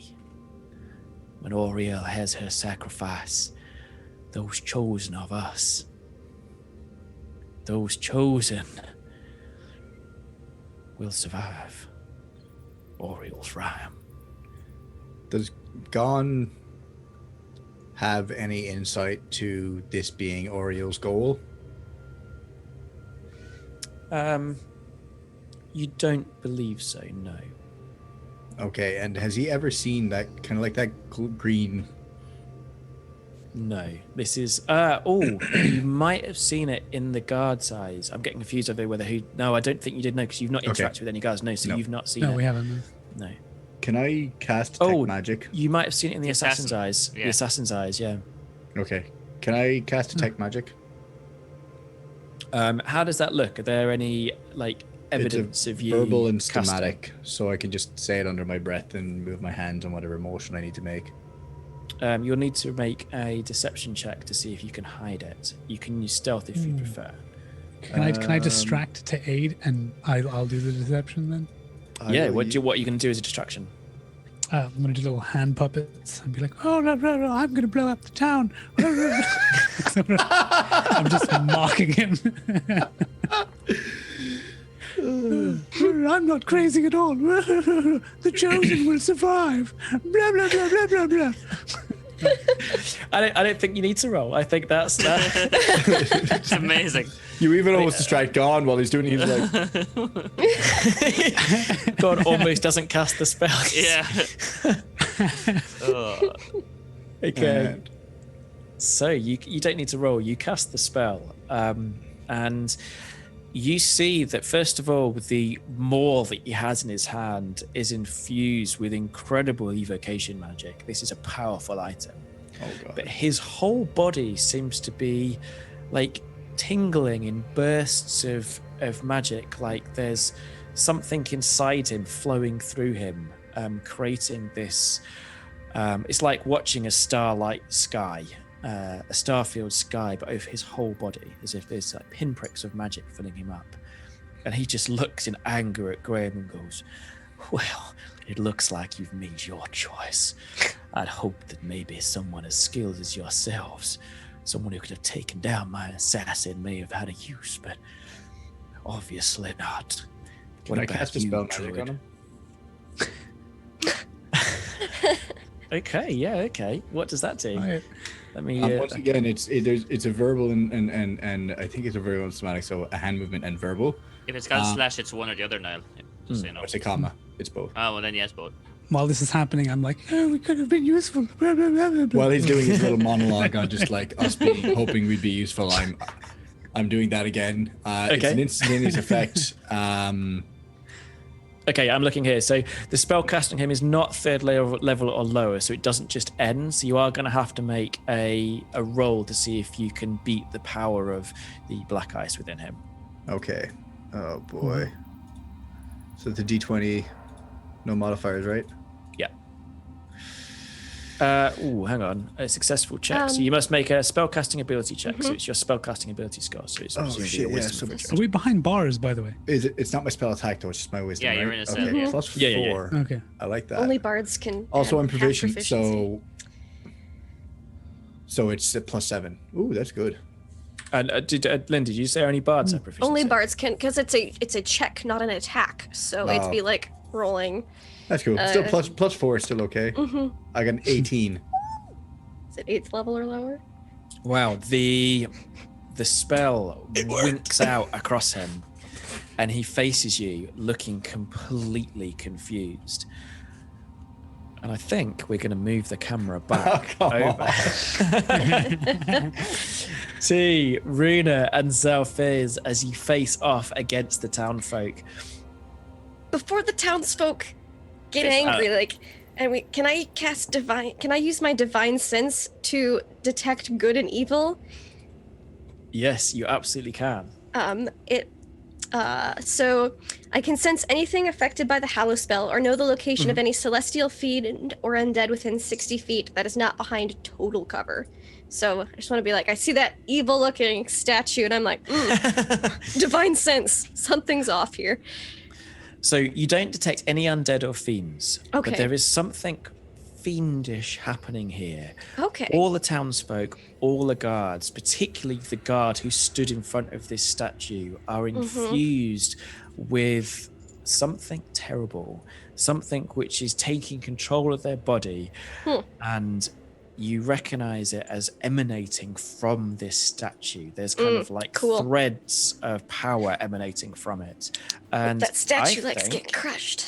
I think we're gonna have to roll initiative. All right. Just as we're boy. rolling initiative, Joe, so the last thing I got from my vision was reunite the black ice effectively together. Like Yes. what is Xalfiz feeling in it, like when he sees this giant amalgamated piece of black ice? You feel, I mean, it's up to you how you want to roleplay it, but you definitely feel strong attraction. Now, that's a huge bit of black ice. It's the biggest piece of black ice you've ever seen. You know, you could make Penguin Lady Pen 4.0 with this, but you also believe that you It would might be a tank. Yeah, 3 squared. You've been told in your dream, well, if it was a dream, could it be a foretelling? Could this be a prophecy? You believe that you could use that, given the right guidance, to end the rhyme. At least that's the guidance you've been told. Okay. Not sure how I feel about this. We'll figure it out. We'll roll a initiative. We'll work from there. It's one of those ones. Okay. Oh boy. Okay. Okay, so there are 4 guards, including the sort of big dwarf at the base.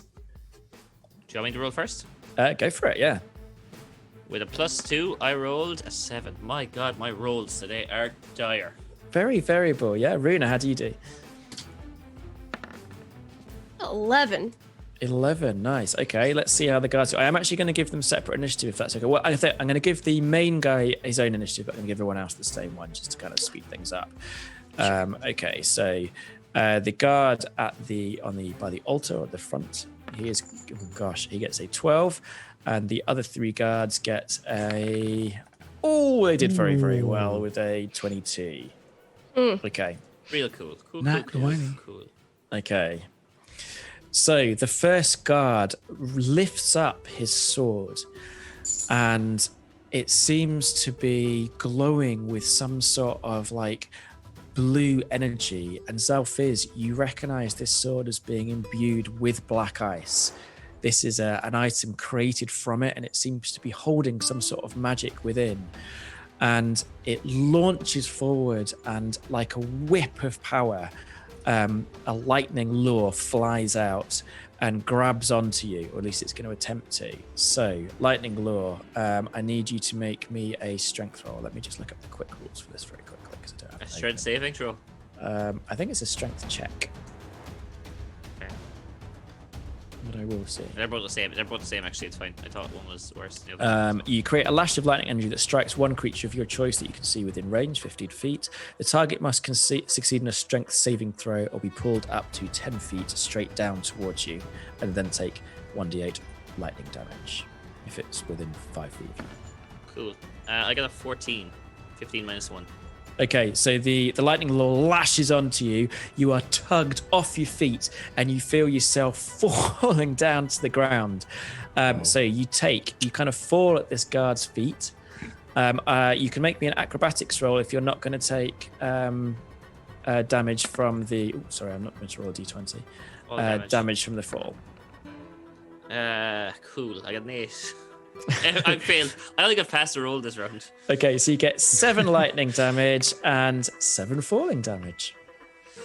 I don't know why we bothered doing that in the stairs. There goes all my points. Okay, so the next guard leaps forward and again tries to cast a lightning lure on Runa. Runa, can you give me a strength save? Of course, I would be happy to.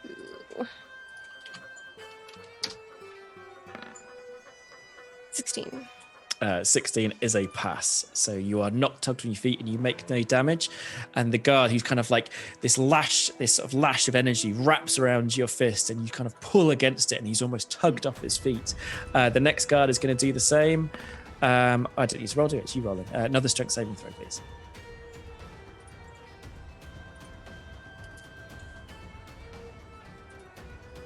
This is tense.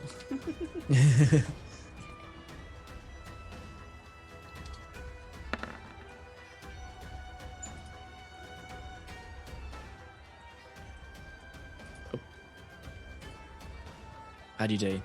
19. 19, sorry. Absolutely pass. So you are not tugged from your feet, and you, again, the guard is almost tugged from his. The dwarf at the front goes, "Join us. Drink from the pool, and you don't need to die." That pool over there? By This the pool statue? over here behind me. This pool. Yes, I will go over to this pool. Okay, I mean, you're on a different level. Yes, I have to get down first, so I will wait my turn, but that pool right there. I have already drank of the water. I mean, I've got the green eyes. You know, like, I'm all part of the plan the speaker has to rid the Rime, like, to please Ariel and the sacrifice. The guard, the sort of leader of the guard, looks very kind of unsure of himself. And Runa, is actually your round. I'm going to go over to that statue. Like the pool, like this pool. How are you gonna get down to that level? This is like a human-made house, right? Yeah. It's not far. Just kind of like climb over the banister and then like pull up, lower myself down because I doubt it's even like that high. I'm almost like, if it's got a typical 8-foot ceiling, I'm Yeah. 7 feet tall. She's so 3 foot from the just floor. 3 foot from the floor, and the wood breaks, and she just lands on her feet. Just lower leap myself. down onto the banquet table, which shudders under One-handed your arms. weight. The guards with their sort of hissing lightning blades are kind of like holding them up defensively against you, backing away from your strength, which has completely defeated them. And the guard at the end goes, This pool, right here, next to the Drink. statue. drink from this pool. I'll walk over to the pool and then pull out my great axe and smash the statue. No! Got evil vibes from it. Xalfiz So- did not want this to happen. Okay, so I need a strength roll. Let's see. Give me a strength Yeah. athletics as your axe crashes into this fragile Yeah, I would crystal. love to give you a strength athletics check. How about 24? Wow. Okay. Rune is the Your worst. great axe crashes into this statue. To anyone who's read any of the R.A. Salvatore books, this is in the likeness of Ertu, the that Balor guy. who fought against Drizzt. And yeah. his facade is shattered into 1,000 pieces. The Give a little shards- shoulder roll and then pull off my shield as well. That was a nice warm up. The guard stands before you, his eyes wide open in horror, and goes unaffected by the destruction of the statue. His eyes still shining green. You are gonna regret that. I don't think I will. No, actually. Why would you destroy the black ice? Because it had evil. I can sense evil. It is part of being paladin and it was evil. So you were sure it was the black ice and not all these evil people with the evil weapons all Who around us? drank the water from the black ice? No. I mean, the water might be evil. Why didn't you just drain the water? Because I've the got water black is ice. infused See? with black ice crystals. Now I know it's evil and I will not drink. I've got black ice here. You gave me black ice from Yes, the Harper. and now I know it is See, evil. evil. Now I know it is evil. So while Confirmation. we We're going to leave, talk about that. I'm not happy with this whole situation. while we live, Xalfiz and Rune are staring off across this Xalfiz are furious. the stunned guards and townspeople. We're going to flick the camera back to Gann and Graham. The new speaker has just collapsed in front of you, completely unconscious, at least for now. Okay. Can we reach him through the bars to get the keys?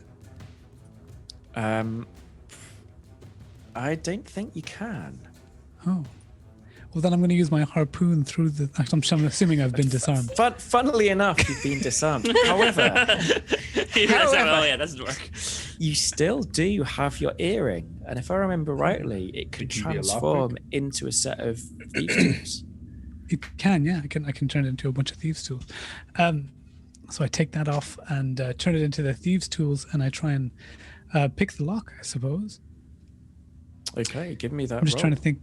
Sleight of hand. What do You can roll then absolutely do this. for- It's much more. It's sleight of hand. It's much more about the speed that you can do it. Can you do it before the speaker wakes up? Oh, okay, yeah. So Well, that is a 28. that works. Yeah. It's almost like you just touch the lock into Gann. It's not even like he's put anything in it. He just reached his hand, made a very sort of dexterous movement, and the door just swings open, and you are. It's all in the this flick of the cellar. wrist, you see. Are we both in the same cell or separate cells? Same cell. Yeah. Next Okay, to cool. Same, so yeah. Anyway, I'm gonna take a good look at the speaker so that I can use the hat. How tall is the speaker? He's pretty tall, but not so tall that the hat wouldn't work against it. Gann is going to take any kind of loose rope or anything and tie the speaker's arms behind his back. He's basically going to hog tie him and throw him into the cell. Okay, nice. And actually, your equipment is all nearby. Yeah. So you said the speaker had a club, or what was it? Was it a great club or just a regular club? So it's a maul, but we'll use Oh. the stats of a great club for it. Okay, cool. Yeah, Gann I can't takes wield that. That's too large. But Gann picks that up. I'm like, gone. Would you perhaps use the what's your hat and pretend to strength? be the speaker? My What's your strength is only strength, by the way? +1. No, but I mean, what score is it? Is it just 12? 12, yeah. So you actually don't think you can wield this weapon. It's a Ooh. ball.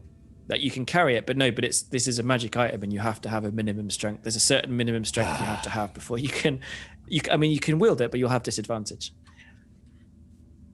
I'll take it and just like stick it on my back, and I'll pick up my club too and my shield. Okay. Can you give me perception rolls, guys? Yep. Can I give the hat of disguise to Gann and make him look like the I speaker? cast disguise self for myself. Oh, you can, right? Fair enough.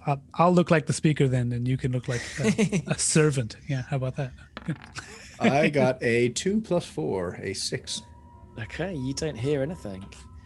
And perception is 0 for me, but let's see what I roll. 16. 16. You think you can hear a battle going on my in the God. room above you? Like there's a bit of a shake above, and a bit of dust falls down, and I'm like, exactly right. Yeah. yeah, Gann, I'm pretty sure they're fighting upstairs. Okay, I've got a plan. Okay, so I put on the hat. I look like the like the speaker, and I close the door. I will say that disguise yourself doesn't disguise your voice, so you're gonna have to. No, I've got to use mimicry. There you go. So the speaker had sort of southern voice done by an English person. Yeah, no. So he sounded a little like It was this, not I awful. guess. There you go. Thank you. I'll take it. 4 out of 10. Wasn't bad. So we're Okay, I'm so going to try to rush upstairs and see what's happening okay, with this. the door battle. opens into a banquet hall, and you're basically in front of you are 3 guards with glowing sort of lightning weapons standing above Xalfiz, who's splayed across the floor, looking like he's just fallen quite a height. Wow. I imagine Lady Penn is actually probably still on the higher level. And to your left, the mighty Goliath paladin Runa is standing off against a black-bearded dwarven guard who looks absolutely furious. And guys, do you want to give me some initiative rolls if you can? And I mean, the go in. scientific value of that is a whole piece of ice. It was evil. It was infused with devilish, fiendish magics. It's So I'm ice. gonna roll It is no initiative. motive. 24. But Wow, it is okay. corrupted, stained like your soul. And unfortunately, all the souls of these once nice people They here. were white lies. It's not corruption. It was for the Enough greater white good. lies mixed for a dark soul. So you're not quite sure what's happened, but they're definitely cross with each other about something. Gann, can you give me that roll? What am I rolling for? Initiative, please. Oh, right, yeah, initiative. What size is the room? Maybe like It's pretty big. Like it's probably shit, like 19. 40 foot wide. 40 foot wide. Are Okay. you wondering, can you fit a mammoth in there? Is that what you're thinking? No. Oh, no. So a druid cannot turn into a mammoth. That No. was Lee using Well, a I could polymorph if I was spell. at I could if I was at like level 20 maybe. I questioned at the time, but I saw Joe didn't know the rules. I was like, don't say it. Let Niall get away with it. No. He was No. using a polymorph spell. Okay. So what was your initiative? I got a 19 + 1, so a 20. Okay, 20. Okay, so to start off, you are going first, Graham. Yeah. There are so 3 I've guards come in front of you yeah. with their backs to you. To your left is at sort of the far end of the room is Runa and this other guard, and Xalfiz is just in front of you again. So I look like the speaker, and Yeah. I'm going to try and sound like the speaker. So I get to roll advantage if I do mimicry on the Okay. deception. So Nice. I'll Say what you say first, then we'll do the deception roll. we'll see if it worked. Yeah. The hold on now, everybody. Hold on. Wait. You thought you could come into this house, and take from us? You thought you could destroy our black eyes? And I'm trying to get the attention of the guards so they think now that I'm there. And I'm like, you need to hold on. Stop now. So the 3 guards, like, they spin round. They weren't expecting you to arrive, and then they sort of like they listen and they sort of nod. The guard at the end, the leader of the guards, goes, "These people have destroyed the statue." I'm going into your accent now, but we'll go with it. Well, we should we'll have a solution for that. Don't you worry. So I'm gonna roll my deception now. Where is it? It's +8 I get, right. So I'm rolling 2 of them, and we're going to Yeah. add a little +2 there. So that is a 16 plus 8 because it's advantage. So that's 24. 24. On deception. Okay. So he actually can't, even if you roll a 20, he still wouldn't. No. He wouldn't be able to disbelieve you because you don't get crits on skill rolls. So he completely believes you, and the room is kind of, I guess, sort of taking your lead. Yeah. Xalfiz and Runa, as far as you're concerned, this like scarred, huge bear pelt wearing man has entered the room. But as I've done this, I also look over and I wink to the. Also, Gann is with him. But you've disguised yourself, so Yeah, you said you Yeah, said true. I'm just like guardsman. But are you a guardman with green eyes? No. probably not. Okay, so what do? How are you going to take this lead, Graham? I'm gonna tell them, men, back off. So you need to back off for a moment. I'll handle this. They do. You need. They do. I'm like, Yeah. just leave. Go back down. We have the men in the cell. They've escaped. Go hunt them down. I'll handle this. They look like really confused for a second, but the three of them run down, like they go Scream it back at them. down into the cell, down the stairs towards the cells where the real speaker is caged. And then I remove the hat, and I'm like, guys, come on, let's get the hell out of here. Yeah. As he removes the hat, Xalfiz is gonna like run over and pick up like I knew he was broken going to hand. do that. the broken hand of the statue and the whip and like cast mending. So it just Nope. puts that I back like together. wooden spoon. His hand, And like, then like naughty. No, he picks up the no. wrist and the hand and mending, but it's a. I should say we don't actually have that much time because they're going to Really go don't. down and find the speaker, and then they're going to come back up. I mean, We've got to. Xalfiz, just take a small bit. We've got to get out of here. It is There is- evil. You should not keep it. I mean, it is an object. Objects aren't evil. They're only evil in Objects can stupid be people's corrupted hands. by darkness, which it has been. It's black, it's not holy. Are you a holy person? So No, I'm a man of as you're science. having this argument, the townsfolk just who've been kicking possessed by ice. this black ice, they look at you and they realize that you're not an ally at all. They realize you're not possessed, and the sort of Channel 20 or so townsfolk stand up and start kind of like moving towards you, and the little man sort of looks up and goes, I'm and he's got a chair in his hand and he's running towards all of you.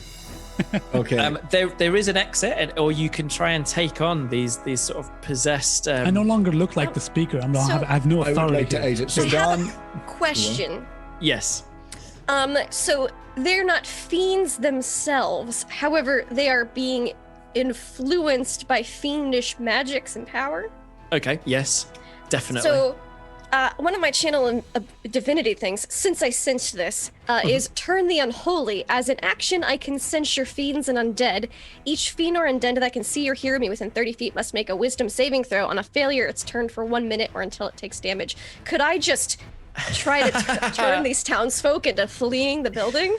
Yes, I absolutely love that. But rather than me rolling it 20 times and figuring it out, I think if you roll it once and try and battle the might of the kind of combined fiendish force within them Sure. and see if you can turn it. Let's go. All right, That's so applied to men of science out of curiosity. God. what do you want me to roll for this?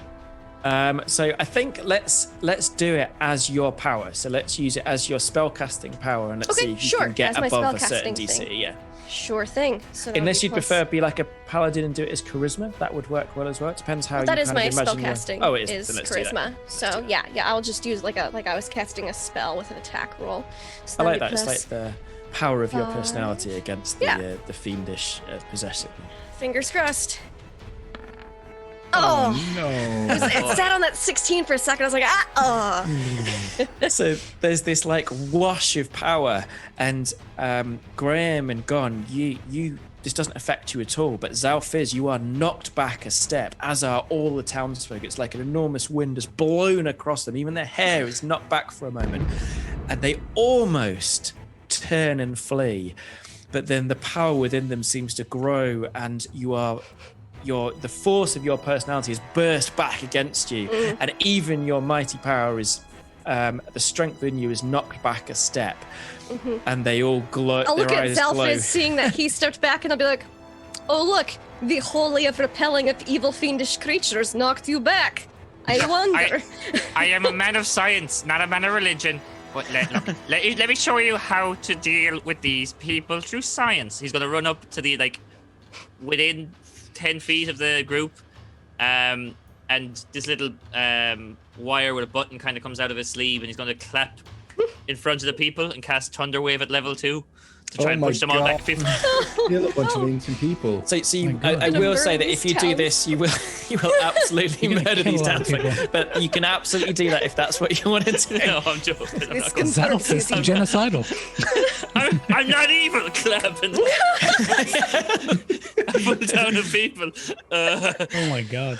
It's like a No, shining I- moment as this wave of blood. Oh wow. I'm joking. And, I'm a man of science. I don't look. Religion is great and all. It helps people when they don't know what's happening. But let's just get out of here. We're gonna deal with this mess you've created afterwards. Literally, Aurel is causing darkness. That is a factual thing. Science from deity. As we're like, whatever we're doing, we're leaving. She's leaving with the group. Like, listen to me, people. I know what I'm talking about. Lady Penguin is gonna come off this balcony, just wheel off as she drops down, just push it to the ground. 2 little jetpacks kind of stop her, and she drops the last 2 inches. And I'm gonna sit onto her and go, "Look, this is not a time for a theological lesson. Let's just get out of here." And I'm gonna scoot her off in front of this group. Logical, not theological. I don't. The only allergies I care about are ones that apply to actual facts and figures. And Scientology. Theology is not an logical. It is. Ugh. So, as you escape the building, the sounds of angry, possessed townsfolk only slightly covering the more enraged sounds of the guardsmen and the new speaker who is being freed from behind you. Where do you want to go? Where are you I going after like leaving up this and did building? that pool on our way out. I'm like, oop. You could probably smash a hole in the lintel Sure, so that yeah. the water spills Just- out across the floor. Oh no, no water for you. So, quick question, guys. You were disguised as the speaker, which means you obviously know what he looks like. Nice Yeah. guy. No. Absolutely he not. Was, No. he had He's, something wrong with him. Was he possessed by Yes. demons? He had some sort of magic over him. I dispelled it. He went unconscious, but I don't know if it will still be there when he wakes up. Fiendish magics. Okay, cool. So, unless anyone has any better ideas, I have this little ticket which tells me, hey, get to the town hall for this time. From what I remember, all the speakers of 10 towns who might not be demons or demon influenced will be there and could possibly help us. We have to get there. They're going to kill them. Yeah. Ugh. Oh, who's they? The speaker. people in this He- town, the speaker, his He has guys. a plan Cool. to eliminate those who are not worthy, etc., etc. Oh, to kill the just- good people so that the fiendish evil people can take over. Let's stop them. Just while we're taking account of what happened, the cool assassin guy, you caught him and got some information from him as well, right? Yeah, he blew us. No, up. he blew us up. So the whole plan of you guys turn into links. We got nothing really, have we? I got this, and I take the maul out from over my back. I and got this super swell scar. So you kind of reach behind you and struggle to lift the maul over your shoulder because it is literally a boulder on an iron stick, like on an iron bar. Oh, this is a nice mall. I hand it to Runa. I'm like, I think you could probably make better use of this than I can. Okay, hold up. Just let's. So the only actual proof is this little vial that Runa has, right? If someone drinks it, they get crazy green eyes, like I have now disguised myself with. But what you're saying, Gann, is you can dispel that curse. I don't know if it's permanent. Okay, You well, that could be a problem. But that is a way to prove our point to all the 9 speakers if they don't believe us. Hey, We look at this should cool just trick. take a guard who has green eyes and then dispel it. We Okay, have that- left the building, right? I'm just making. Yeah, We're not just- walking. We're walking. hastily I see walking. Power where we're walking? going. Oh. Jogging lightly. Yeah. We're like Good, just good. Those good, brisk excellent, old yeah. people you see who are retired, power walking down the prom, in any seaside town in a Good, country. Yeah. So the you arrive. It's going to be quite a journey across town. Again, East Haven's not a small town at all, and you're probably going to arrive with about 10 minutes left to spare before you need to do your speech, Xalfiz. You arrive at the large town hall, which is a square building, much richer design than even the kind of like pretty elegant facades that are found throughout East Haven. The wood has been carved in these sort of strange murals, and the roof is completely clear of snow, and you wonder if there are some magics here. The one thing you do notice is there is an angry-looking axe beak attached to a wagon outside round the back.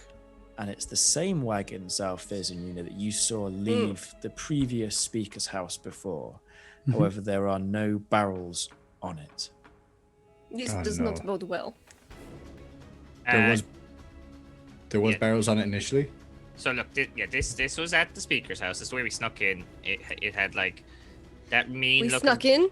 Snuck a bow. Una just thought like, oh, a door. I mean, we didn't lie to anyone, but we did sneak in. It was real quiet. Nothing wrong or immoral about that. This that thing had like 15 barrels in the back of it and was real mean, so we avoided it. But I don't know. Maybe it's just drink for the guests in the barrels. I don't think so. If the when we got blown up, the assassin blew up a bunch of barrels on a wagon, just like that one over there. Oh. All your information seems to have come from you, like not okay. I mean, at least you're coming with information. So they're trying to blow up the town hall. It looks like that. I think So we it need seems to... these are explosive barrels, and we should not let them explode. Yes, exactly. Yeah. Exactly what Runa said. Let us find barrels. Do I see? Thing goes any boom. We would not like it to go boom. So you're seeing this at a distance. The front of the town hall is actually, to get into it, you have to go up a ramp. So there's a long ramp, maybe 40 feet long, that goes up to the next floor. And it sort of leads to a balcony, almost like a raised area where there's torches that have been set. And 4 guards, 2 on each side of the door, are stood with weapons held. The lower side, round to the left hand, sort of round the side of the building, on the bottom floor, that's where the wagon is, and there does appear to be a door there. It's a closed double set of doors. That's where I want to go. They probably brought barrels in that way. That would make sense. Yeah. So we deal with the barrels first, then Make your talk to the appointment. And you speakers. can make your Yes. you can make your There will be no speech. speakers to talk to if they are exploded. As long as I get to make my speech, that is fine. Okay. Well, you realize, Xalfiz, if you're going to make your speech, you need to go into there now, because once the doors are closed, they're not letting anyone else in. But you have an opportunity if you want to go now. Okay, guys. Okay. Look. Hold up. Let's have a quick huddle. Bit of a team talk. It hasn't been a good day. We've destroyed one of the greatest scientific artifacts of our time in a statue. Evil artifacts, yes. Check. Science doesn't recognize good or evil. But look, Why it is dangerous. we have a stunning record of blowing up Okay, barrels. both of you, shut up. Please stop arguing with me. We need to stop the bomb going off. Xalfiz, you need to talk to the speakers. How are you I'm going to go. stop? How are you going to stop these barrels going off? Have we got a plan on that? I Carry them out of building. summon 8 horses, attach them to their backs, and make them run out into the distance. Well, that feels mean. I Okay, mean, but it's a plan. is this like the way you normally try and talk to dogs, Gann? Because it doesn't really. But is this going to go well? Do we have a backup plan? Run. You sort of Xalfiz look up is and still you in the see the building. guards are beginning to shut the doors above. I just shove Xalfiz towards the doors, and I gesture And you could us just to the pick him up and smaller throw him in. Yeah, I the could, fastball. just on 3, break. Great plan, team. Have everything. You. 3. Best of luck. just shove. Okay, Xalfiz so is like, the 3 so I'm of gonna you- drop my disguise with the green Okay. eyes as well. Perfect. The three of you see Xalfiz running up this ramp. He almost slips on one bit, but then gathers his bearings.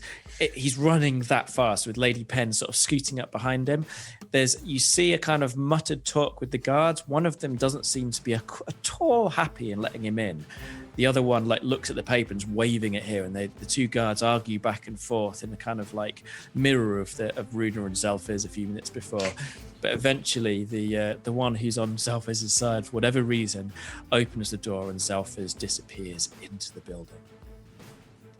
We bust in that side door. Yep. I'm assuming with Graham and Runa, we go to the side door and try to break in. So you approach around the side, and as your kind of feet crunch on the snow, you kind of look out in all directions to see if there is any sign of a guard. And I need you to give me a perception roll, please, everybody. Yay. Mm-hmm. Who wants to go first? I can. I'll probably go first. It's fine. I've got 0 perception. Let's figure. 11. All right. 13. Okay. Gonzo. Nice. 6. 6. 2 plus 4. 6. So, Runa, as you kind of work along, you got the highest with the 13, right? You kind of glance up and you see that on a couple of nearby rooftops, far enough away from the building to be out of any kind of blast zone, there are some figures watching in the darkness. They don't appear to have seen you yet, but if you stepped any further into the light, you would be in their sights. I do the mom, like when you're in the car and you're driving, you put the brakes on, and I just stop both of them, and they'll point out the figures on the rooftops. How spread out are all these figures? Across what distance? Where you're looking right now, you can see maybe 2 figures on 2 different rooftops, but it doesn't mean there's not more. But that's just what you can see that's been pointed out to you. And how far apart are those 2 figures? They're 2 different rooftops, so presumably, I don't know, 20 feet? Okay. Can I stealth and stick to the shadows and try to make the distance to the side door? It would definitely take a stealth roll, yes. Can I cast Pass Without a Trace on our group? Ooh, I like that idea. Well, if we do that, we can do it as a group stealth roll. So it sounds like Graham and Gann, who have got very good stealthing abilities, could maybe help cover Oh, no, I up. don't. Well, you have the Pass Without the Trace. I cast it on everyone anyway. Yeah, that's what I mean. Yeah. So it's a group stealth roll. So it's basically you need more passes than fails. So rather than one fail causing a problem. Don't they get advantage with Pass Without Trace? Well, that's It's plus 10. No, it's plus 10 bonus. Plus 10, okay. Plus 10 bone. Wait, what does that mean? That means you roll and you add add on plus your 10. stealth plus 10 on top of that. Wow. It means you have plus 18 or something like that. Correct? I have plus 16, yeah. So There you go. Okay. So unless you roll a 1, that even gives if you me roll 13 plus 16. That's 29. 29. Okay, Yeah. that's pretty good. Yeah. It's all They right. can't spot I am you the knight. no matter what they roll. God, do you want to go next? Sure. I rolled a 14 plus 24, 11 and 25. Nice. Okay, very good. There's a chance they could spot you through a 20. Runa, what do you get? Let's see. 18. Wow, I think that's an absolute pass. Although I am going to do, because it is D&D, I am going to give them a roll. Oh, here I we would go. love them a to. little. I would love to. But obviously, Oh, no. Not good enough, Ooh. Joe. it's not good enough. I mean, I rolled an 18, so nearly good enough, but not good enough. So the 3 of you managed to make your way to the door without being discovered. She's Meanwhile, never been stealthier in her life. She's What is this? Look, you just simply 1 foot in front of the other. Yeah, no. Walking single file, inside like inside the building, you are led, Xalfiz, through the kind of foyer. You noticed on the wall there is an enormous fish. This is one of the knuckle-headed trout that's been stuffed, and it's on a plaque. And underneath it says "Old Bitey," and it's by far the biggest knucklehead you've ever seen. You're led along a corridor, through a kind of waiting room to a much larger room in the back, an enormous, probably a banquet hall, but similar to one you've just been in. But in the center is a large table. Around it sit 8 of the speakers. One speaker is obviously you've left in his house, and the other one is the large white chair which would have been taken up by the Dragonborn speaker from Caer Konig, the man that you know has recently passed. The doors are slammed behind you, letting no one in and no one out, and each of the leaders turns and looks at you, Xalfiz. Some questioning, some angry. The halfling speaker of Lonely Wood, who you've met and worked for, sort of gives you a double thumbs up and a big smile. He has obviously no idea why you're there, but he's a fan of your work. Very famous. I'm very famous. Yeah, he's like, damn it, if only Runa was here now. So, Xalfiz is going to walk straight to this is in the middle of the room. I assume this big. It is, yeah. Table. Walk along, step onto the empty chair into the middle of the table, and go, throw or hold out the black ice on a little cable or whatever, little necklace, saying, I know how to end the Rime of the Frost Maiden, but we need to get out of here right now because there's a plot to kill you all. The room immediately erupts in chaos and your voice is drowned out. Some are kind of like standing up and looking scared. Most, however, are kind of outraged by the kind of audacity of you interrupting this meeting. And the halflings are like, yeah, go on, Xalfiz, but I'm going to need you to give me a persuasion roll to see if you can talk over this bluster. Oh boy. How persuasive is the practical? Not very. I rely on facts and figures, and I ain't got much facts or figures for this. With a +1, I rolled an 8. So your voice is drowned out, and one of the loudest voices, one of the largest speakers in the room, a huge black-bearded man from the town of Targos, stands up and goes, "This is absolutely ridiculous. This man has interrupted our meeting. Guards, come immediately. He's talking nonsense." If I'm talking nonsense, then why is the one man who invited you here not sitting in his seat? Because that seat's about to explode. So they're all speaking so loudly, and with your failed roll, your voice is not being heard. So you're going to have to do something to try and make your voice be heard above this chaos and above the booming voice of the speaker from Targ. This is like 60, 80 You're foot tempted big to clap, huge aren't you, town hall, is it? Yeah, it's very, very large room. Okay, so Xalfiz Level is 2 going to like, thunderclap. as everyone is Kills everyone like in the room. getting really, really like aggravated and rowing and arguing with each other, he's going to walk back down, step on the empty seat, walk to the other end of the room by the fireplace, and clap his hands because I'm more than 15 feet away from anyone, and basically just shake the shit out of the whole building. Okay, in Oh the my god. in the rooms below in the There is rooms a bomb below in the the building. the whole building shakes and dust pours down on the three of you as you enter the corridors below.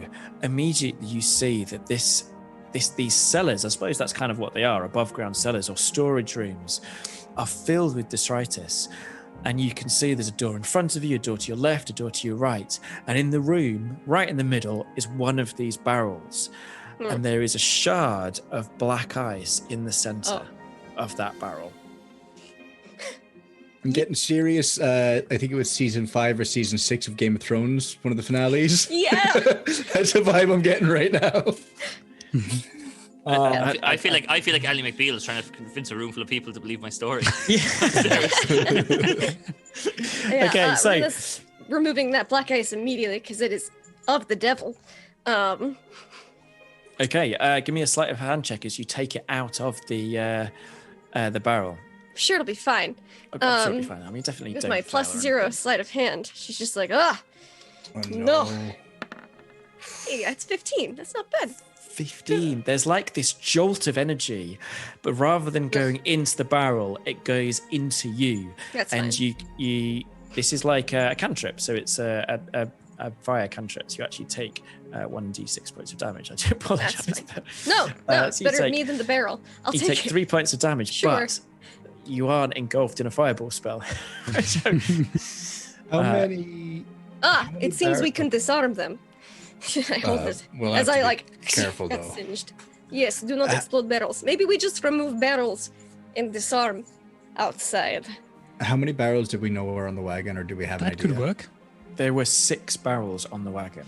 Okay. Shit. Cool. And just start opening doors to look for barrels. Yeah. Start looking. And See how Okay. many we can find. So I really like a way of doing this as a sort of narrative, kind of that sort of moment in Scooby-Doo where they're sort of running all over this way and that way, this way and that way, yeah. So while you're doing that, we could do it as a skill challenge. I kind of feel this would work well as a skill challenge. And I kind of feel if the skill challenge is failed, then you don't get to the last barrel in time. If the skill challenge is passed, then you've managed to disarm them all. So what I Okay. want you to do is think of ways of either finding the barrel or disarming the barrel. or And getting just- them out of the building, Or, sorry? or getting them out of the Or building. getting out of the building, yeah, either way. So have that in mind, and we're going to return to Xalfiz, who has basically thunderclapped the room, blown half the wall out from behind him. The Destroyed speaker all from unoccupied inorganic Yeah. material in the room as well. the sort of like, rafters are falling down around him, and everyone is just in silence, even the mighty speaker from Targos. So, as I was saying, look, I don't care if you stay here or not, but this place is going to blow up. I have a way with this black ice, which I have been looking for in the Rime. Half of you I have met at different points. Some of you I've saved your town from great atrocities. We The, can. the halfling's like, yeah, all right, he did, he helped save Lonely Wood, here.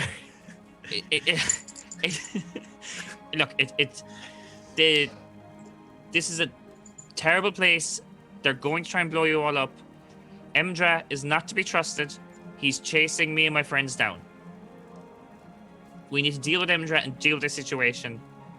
And after that, I can tell you about how to save the Dale from this awful Frost Maiden and her horrific Rime. But right now, I'm going to go help my friends. And mic drop, walk down into the basement if possible. Okay, well, let's see how persuasive you've been. Oh no. So can I have another persuade roll, please? How convincing is a level 2 spell? Enough for advantage? Well, you got their attention. Oh, thank God, it's 19. Yes. Wow, they seem persuaded, and they are willing to follow your lead. Although they're with a lot of bluster and anger and I think we're going to return to below where we have the three of you desperately trying to disarm these barrels. So who wants to go first? I've got a plan anyway. I can go. Okay, let's do it. Yeah. Gann is going to cast Conjure Animals, Okay. and he's going to. I will say, just to interject, I think that Xalfiz's skill check above can count as the first success of this skill challenge because he's basically Okay. started to get the speakers out. Yeah, get speakers out, and I'm trying to go downstairs. Hey, if someone to come down and help us, they can come down and help us. What it Actually, feels no, like. no. You know what? I'm not gonna. Actually, no, I can do that. Yeah, I'm gonna cast Conjure Animals. Okay. No, I'm not. That's not what I want to do actually at all. I'm gonna. I mean, I don't want to push you for time, but we're on 10 No. I know. minutes left. I'm gonna sorry. I'm gonna just shapeshift stressed. into a dire wolf and go find the closest barrel. Oh, because you can sniff them out. Yeah. Yeah. Nice. So- Okay, let's do it. That would be a perception from a dire wolf. It's with advantage. I'm just gonna do the +4 that I have in my Nice. normal character sheet. So let's do that. 2 + 4. 41 for roll. I got. Just rolling the dice. A 16. A 16 is a pass. So are you just trying to find one or do you want to try and leap through the kind of cellar, see how many you can find? Yeah, I see how many I can find. Because I'll smell the first one, get the smell of the liquid inside, and see where I can find the smell going off to. Okay, so on that success, you managed to find 4 out of them. There's still one more that hasn't been identified, but those have been discovered. Runa, do you want to go next? Yeah, I'm following this, direwolf to sniff out the barrels for me. And I am a Goliath, so I have the strength and carrying capacity of a creature one size larger than me. So I Wow. can carry a heckin' lot. So I'm just gonna be like barrel. I'm just gonna grab up barrels and start carrying that side. Okay, Like so it. give me an athletics roll to see if you can hoist Sure a thing. couple of barrels out. Oh yeah, for sure. Athletics. 14. 14 is a pass. That's on the money. So we've got 3 successes. We need 2 more. 2 barrels have succeeded. Graham, how do you want to do this? So we're currently in a position where we found 4 of the 6, is it? Yes, that's right. No, because you'd already found. We actually found 5 of the 6 because you disarmed Yeah. one already. 5 of the 6. So we're looking for And one one's last disarmed. And I'm Yeah. taking 2 out One's right disarmed. So while we're taking those, can I try and disarm the ones that we're moving by using sleight of hand and my thieves' tools? Just trying to Yes, very quickly absolutely. trying to again. It's all on the wrist. That's 18. 18 is a Very success. good. Okay, so I think you managed to disarm 2 of the missing barrels, but there's 1 left somewhere hidden within. Xalfiz, you seem to be part of this skill challenge. I don't see why not. You're kind of like leading the way with the towns, with the town speakers who are following you, but there are other people in the building who haven't heard your call. How do you want to do your round of the skill challenge? So I'm still kind of leaving the hall upstairs, and I assume there's like clerks and people Yeah. busy around. Yeah, so I'm going to basically zip round in Lady Penguin and try and I want to alert them, but I don't want to be persuade, so I'm not sure what else I can roll to answer. Yeah. Actually no, because I can roll persuade because it's only the last check before me. It's not, you can't. Yeah, roll the yeah, same exactly right. Yeah, absolutely. one. Yeah. Okay. I'm going to just go around and just basically try and persuade everyone, saying, "You, hold up, right voice, guys. You need to get out of here. The speakers are leaving. There's been a bomb threat against all the speakers. There's a great heave of force. We need to get out of here. Just do that. Okay, perfect. Let's have it. Oh, that's a D12. Oh no. That was a D12. It's fine. It's not fine. I rolled an 11 on the second roll. Okay, Oh. so unless you have, I'm not actually giving anyone any kind of inspiration. So, your kind of voice just doesn't carry, and the ones that you do hear you, like they kind of get the speakers are leaving, but they've got other jobs to do, and they just don't seem to be following your instruction.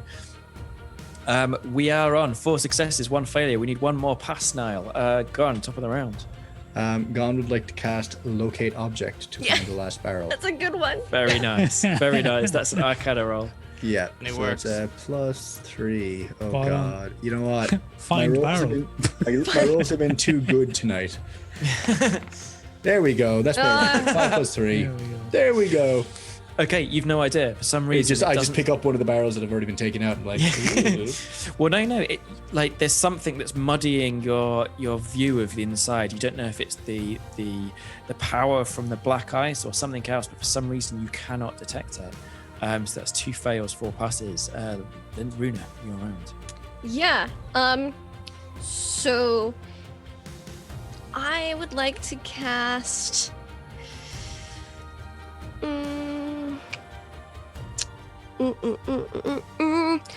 detect evil and good.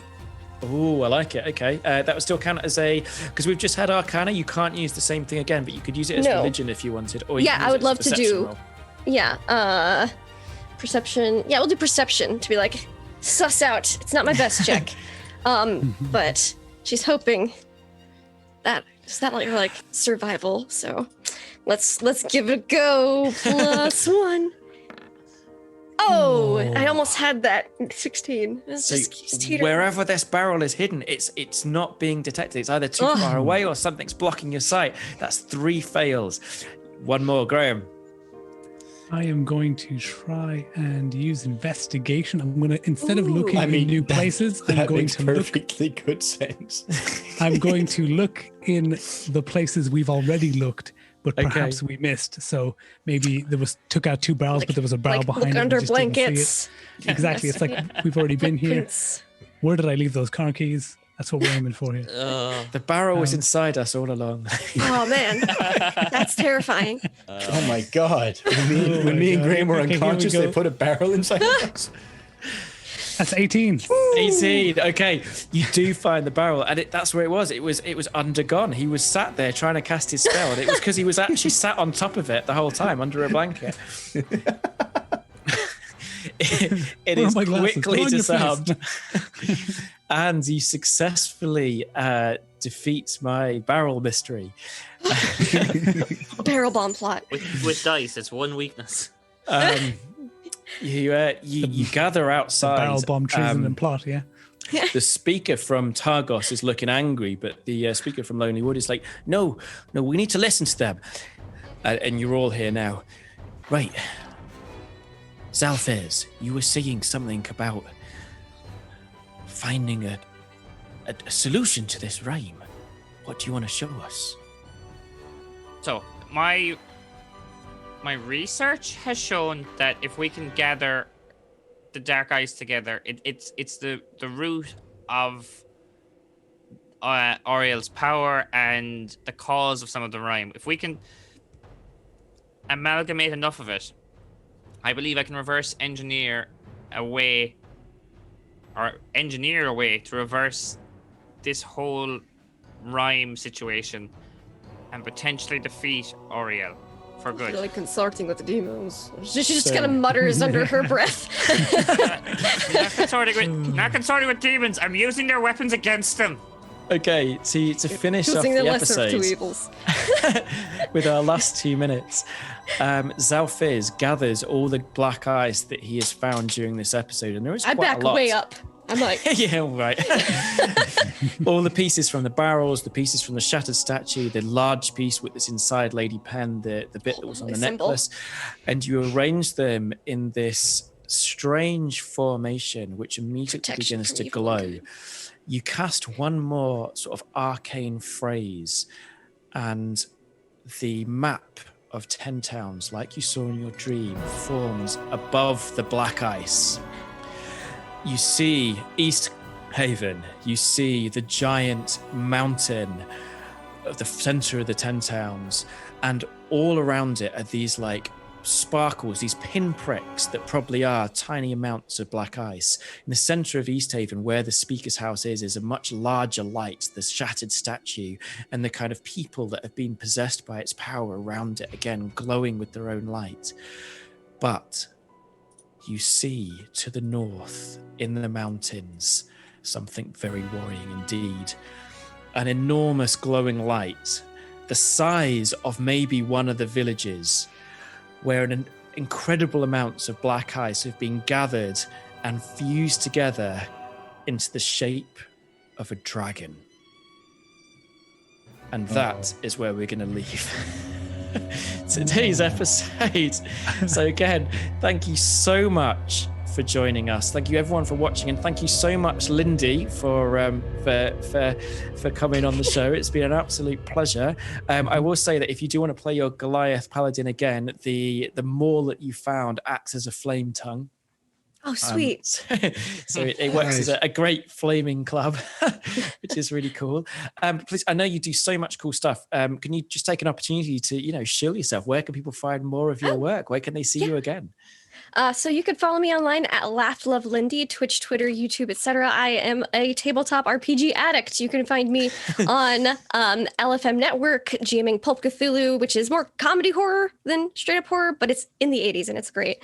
My own channel for everything from Kids on Brooms to Dread to D&D Ravenloft, Witcher, and Cypher System, sci-fi stuff. Oh, and Aliens. We do a lot of things. We like games and Encounter Roleplay for the new Octon Cthulhu, which is not released yet, but will be soon.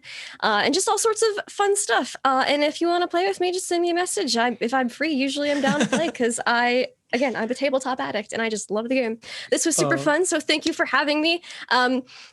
I love that there was so much fiendish magic involved, and I was like, I haven't played a paladin like hardly ever. I'm just gonna try that this week, and it was great.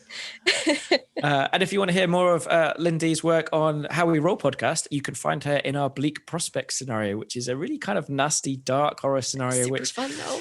was really, really fun. So definitely worth checking out. I will hand over to Owen in a minute. He's going to take host our after show, but I will say that this was our penultimate episode of season 1. Next week will be the final episode of season 1, in which we find out what the Chadolin dragon is existing in the mountains to the north, and we're going to tie together a lot of threads that we've. Only a dragon. It's like a blue eyes white dragon from Yu-Gi-Oh.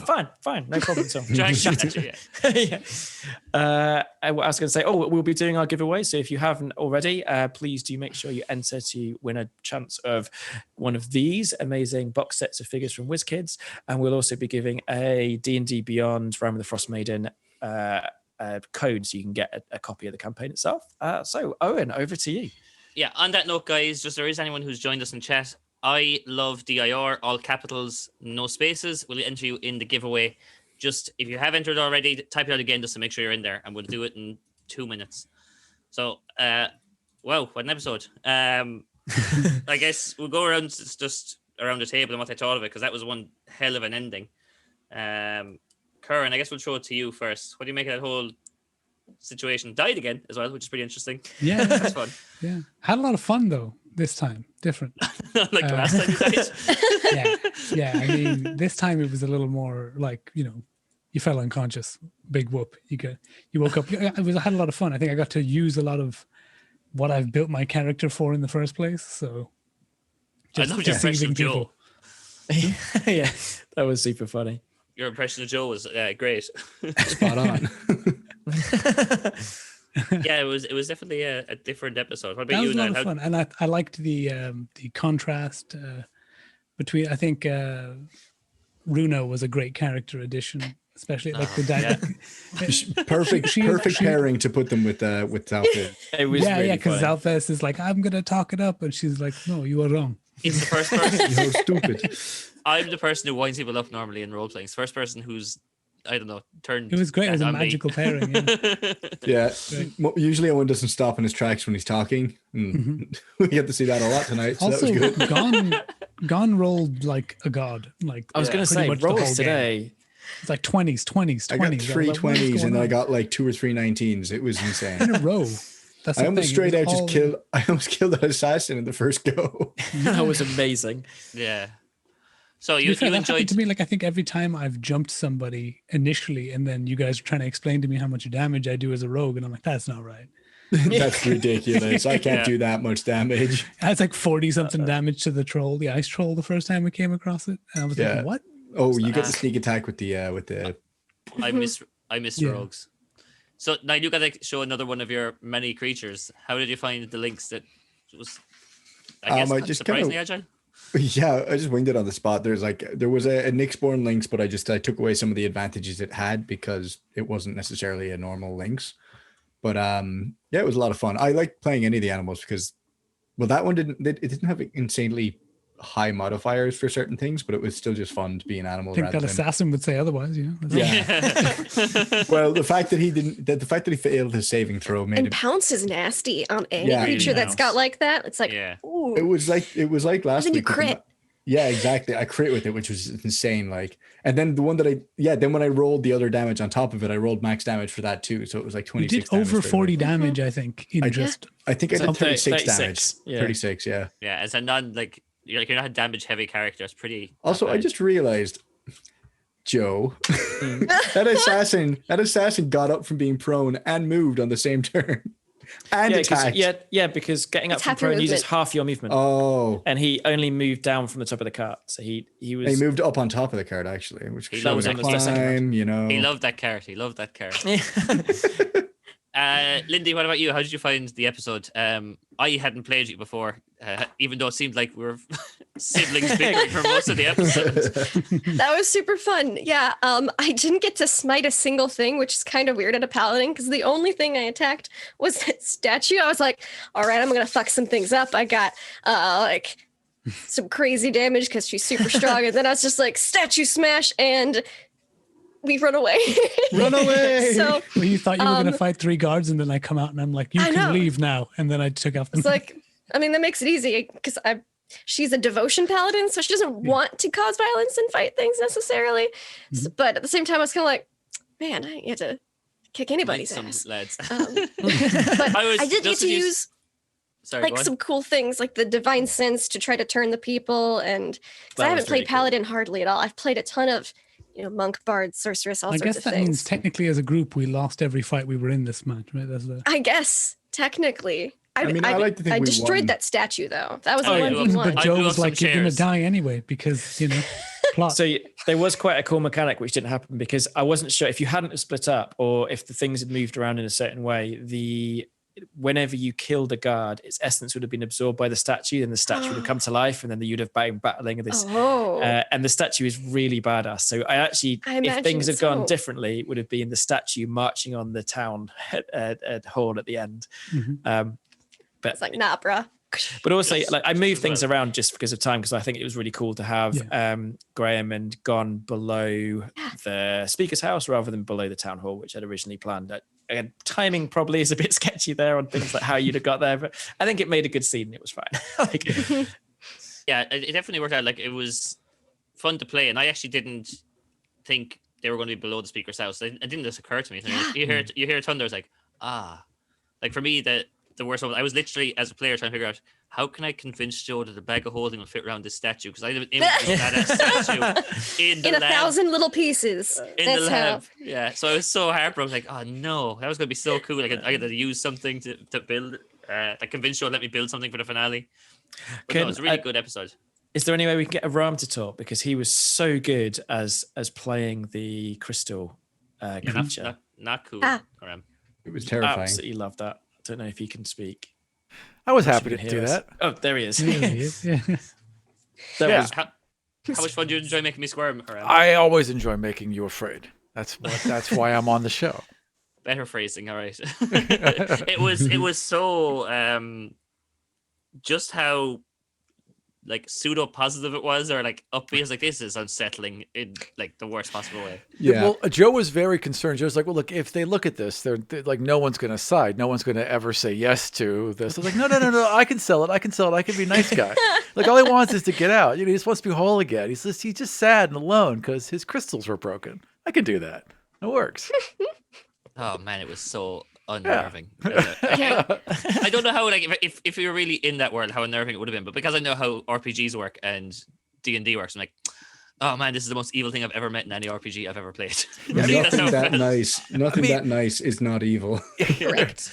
It helps that it was inside Lady Penguin, right? So it's part of Lady Penguin, I thought. And then also, like, really, like, if you look at it, it's just like, you don't know what its motivations are necessarily. It's a shard that got broken, so maybe the breaking made it look bad. Maybe the breaking hurt it somehow. It could be anything. Who knows?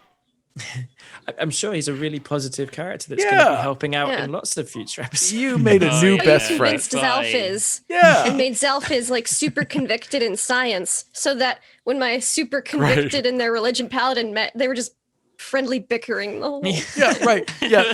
Yeah. Super Science Xalfiz, who made a dream pact with a ruby demon. Yeah. Well, like, I was just thinking, it's just my brain working out, all my research and putting it together. It just made sense. You got a lot of love for the production as a whole, Aram, but people were freaking out for the whole crystal scene.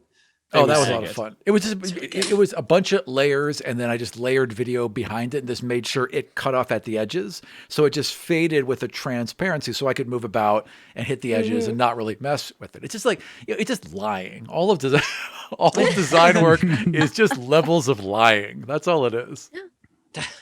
That's it. So I've one question for Lindy. Just with Runa, that's a new character you're saying, basically? I was going to ask, had you played her before, or have you played her No, before?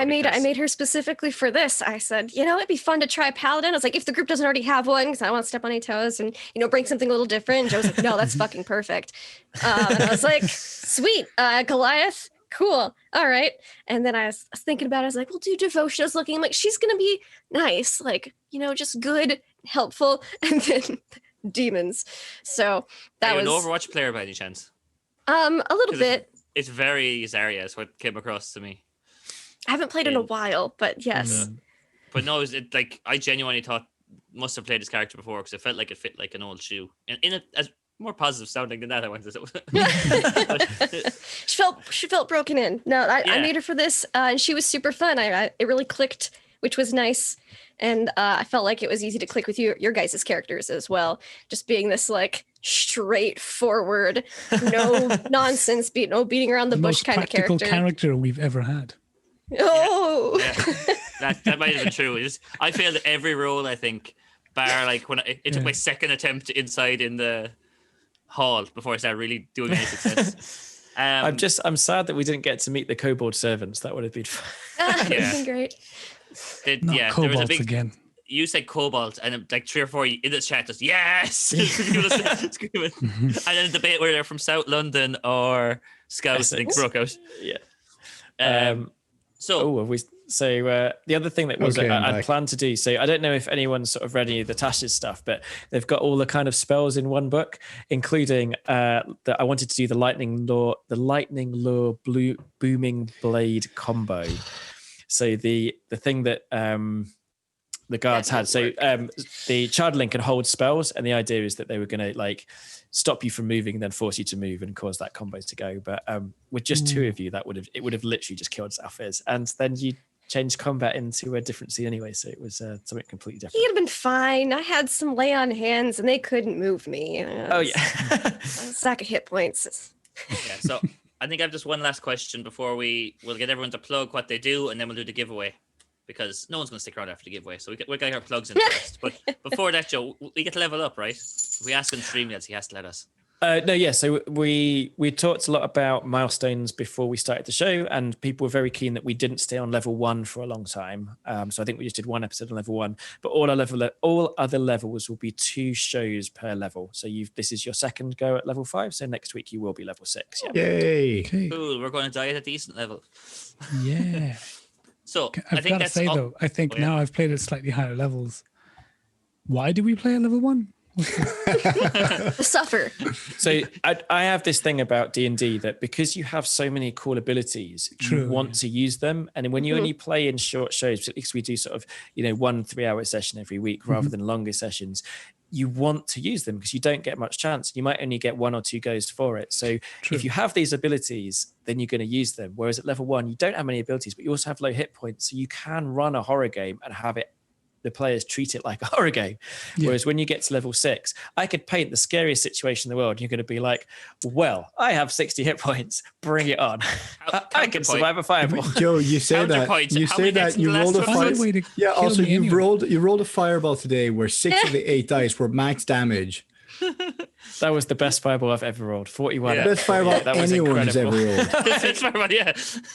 It's like, I was how like, can you oh run a my horror God. game? I've only killed 4 people in the last 2 episodes. So Actually, that- 2 I don't people want to make. twice. I don't want to make it too easy. I'm just going to kill more than half the party. in So that's every what you game. do. So what you do is you start off by reducing everyone's hit points really low. You make them burn powers, and then you can have the horror game back.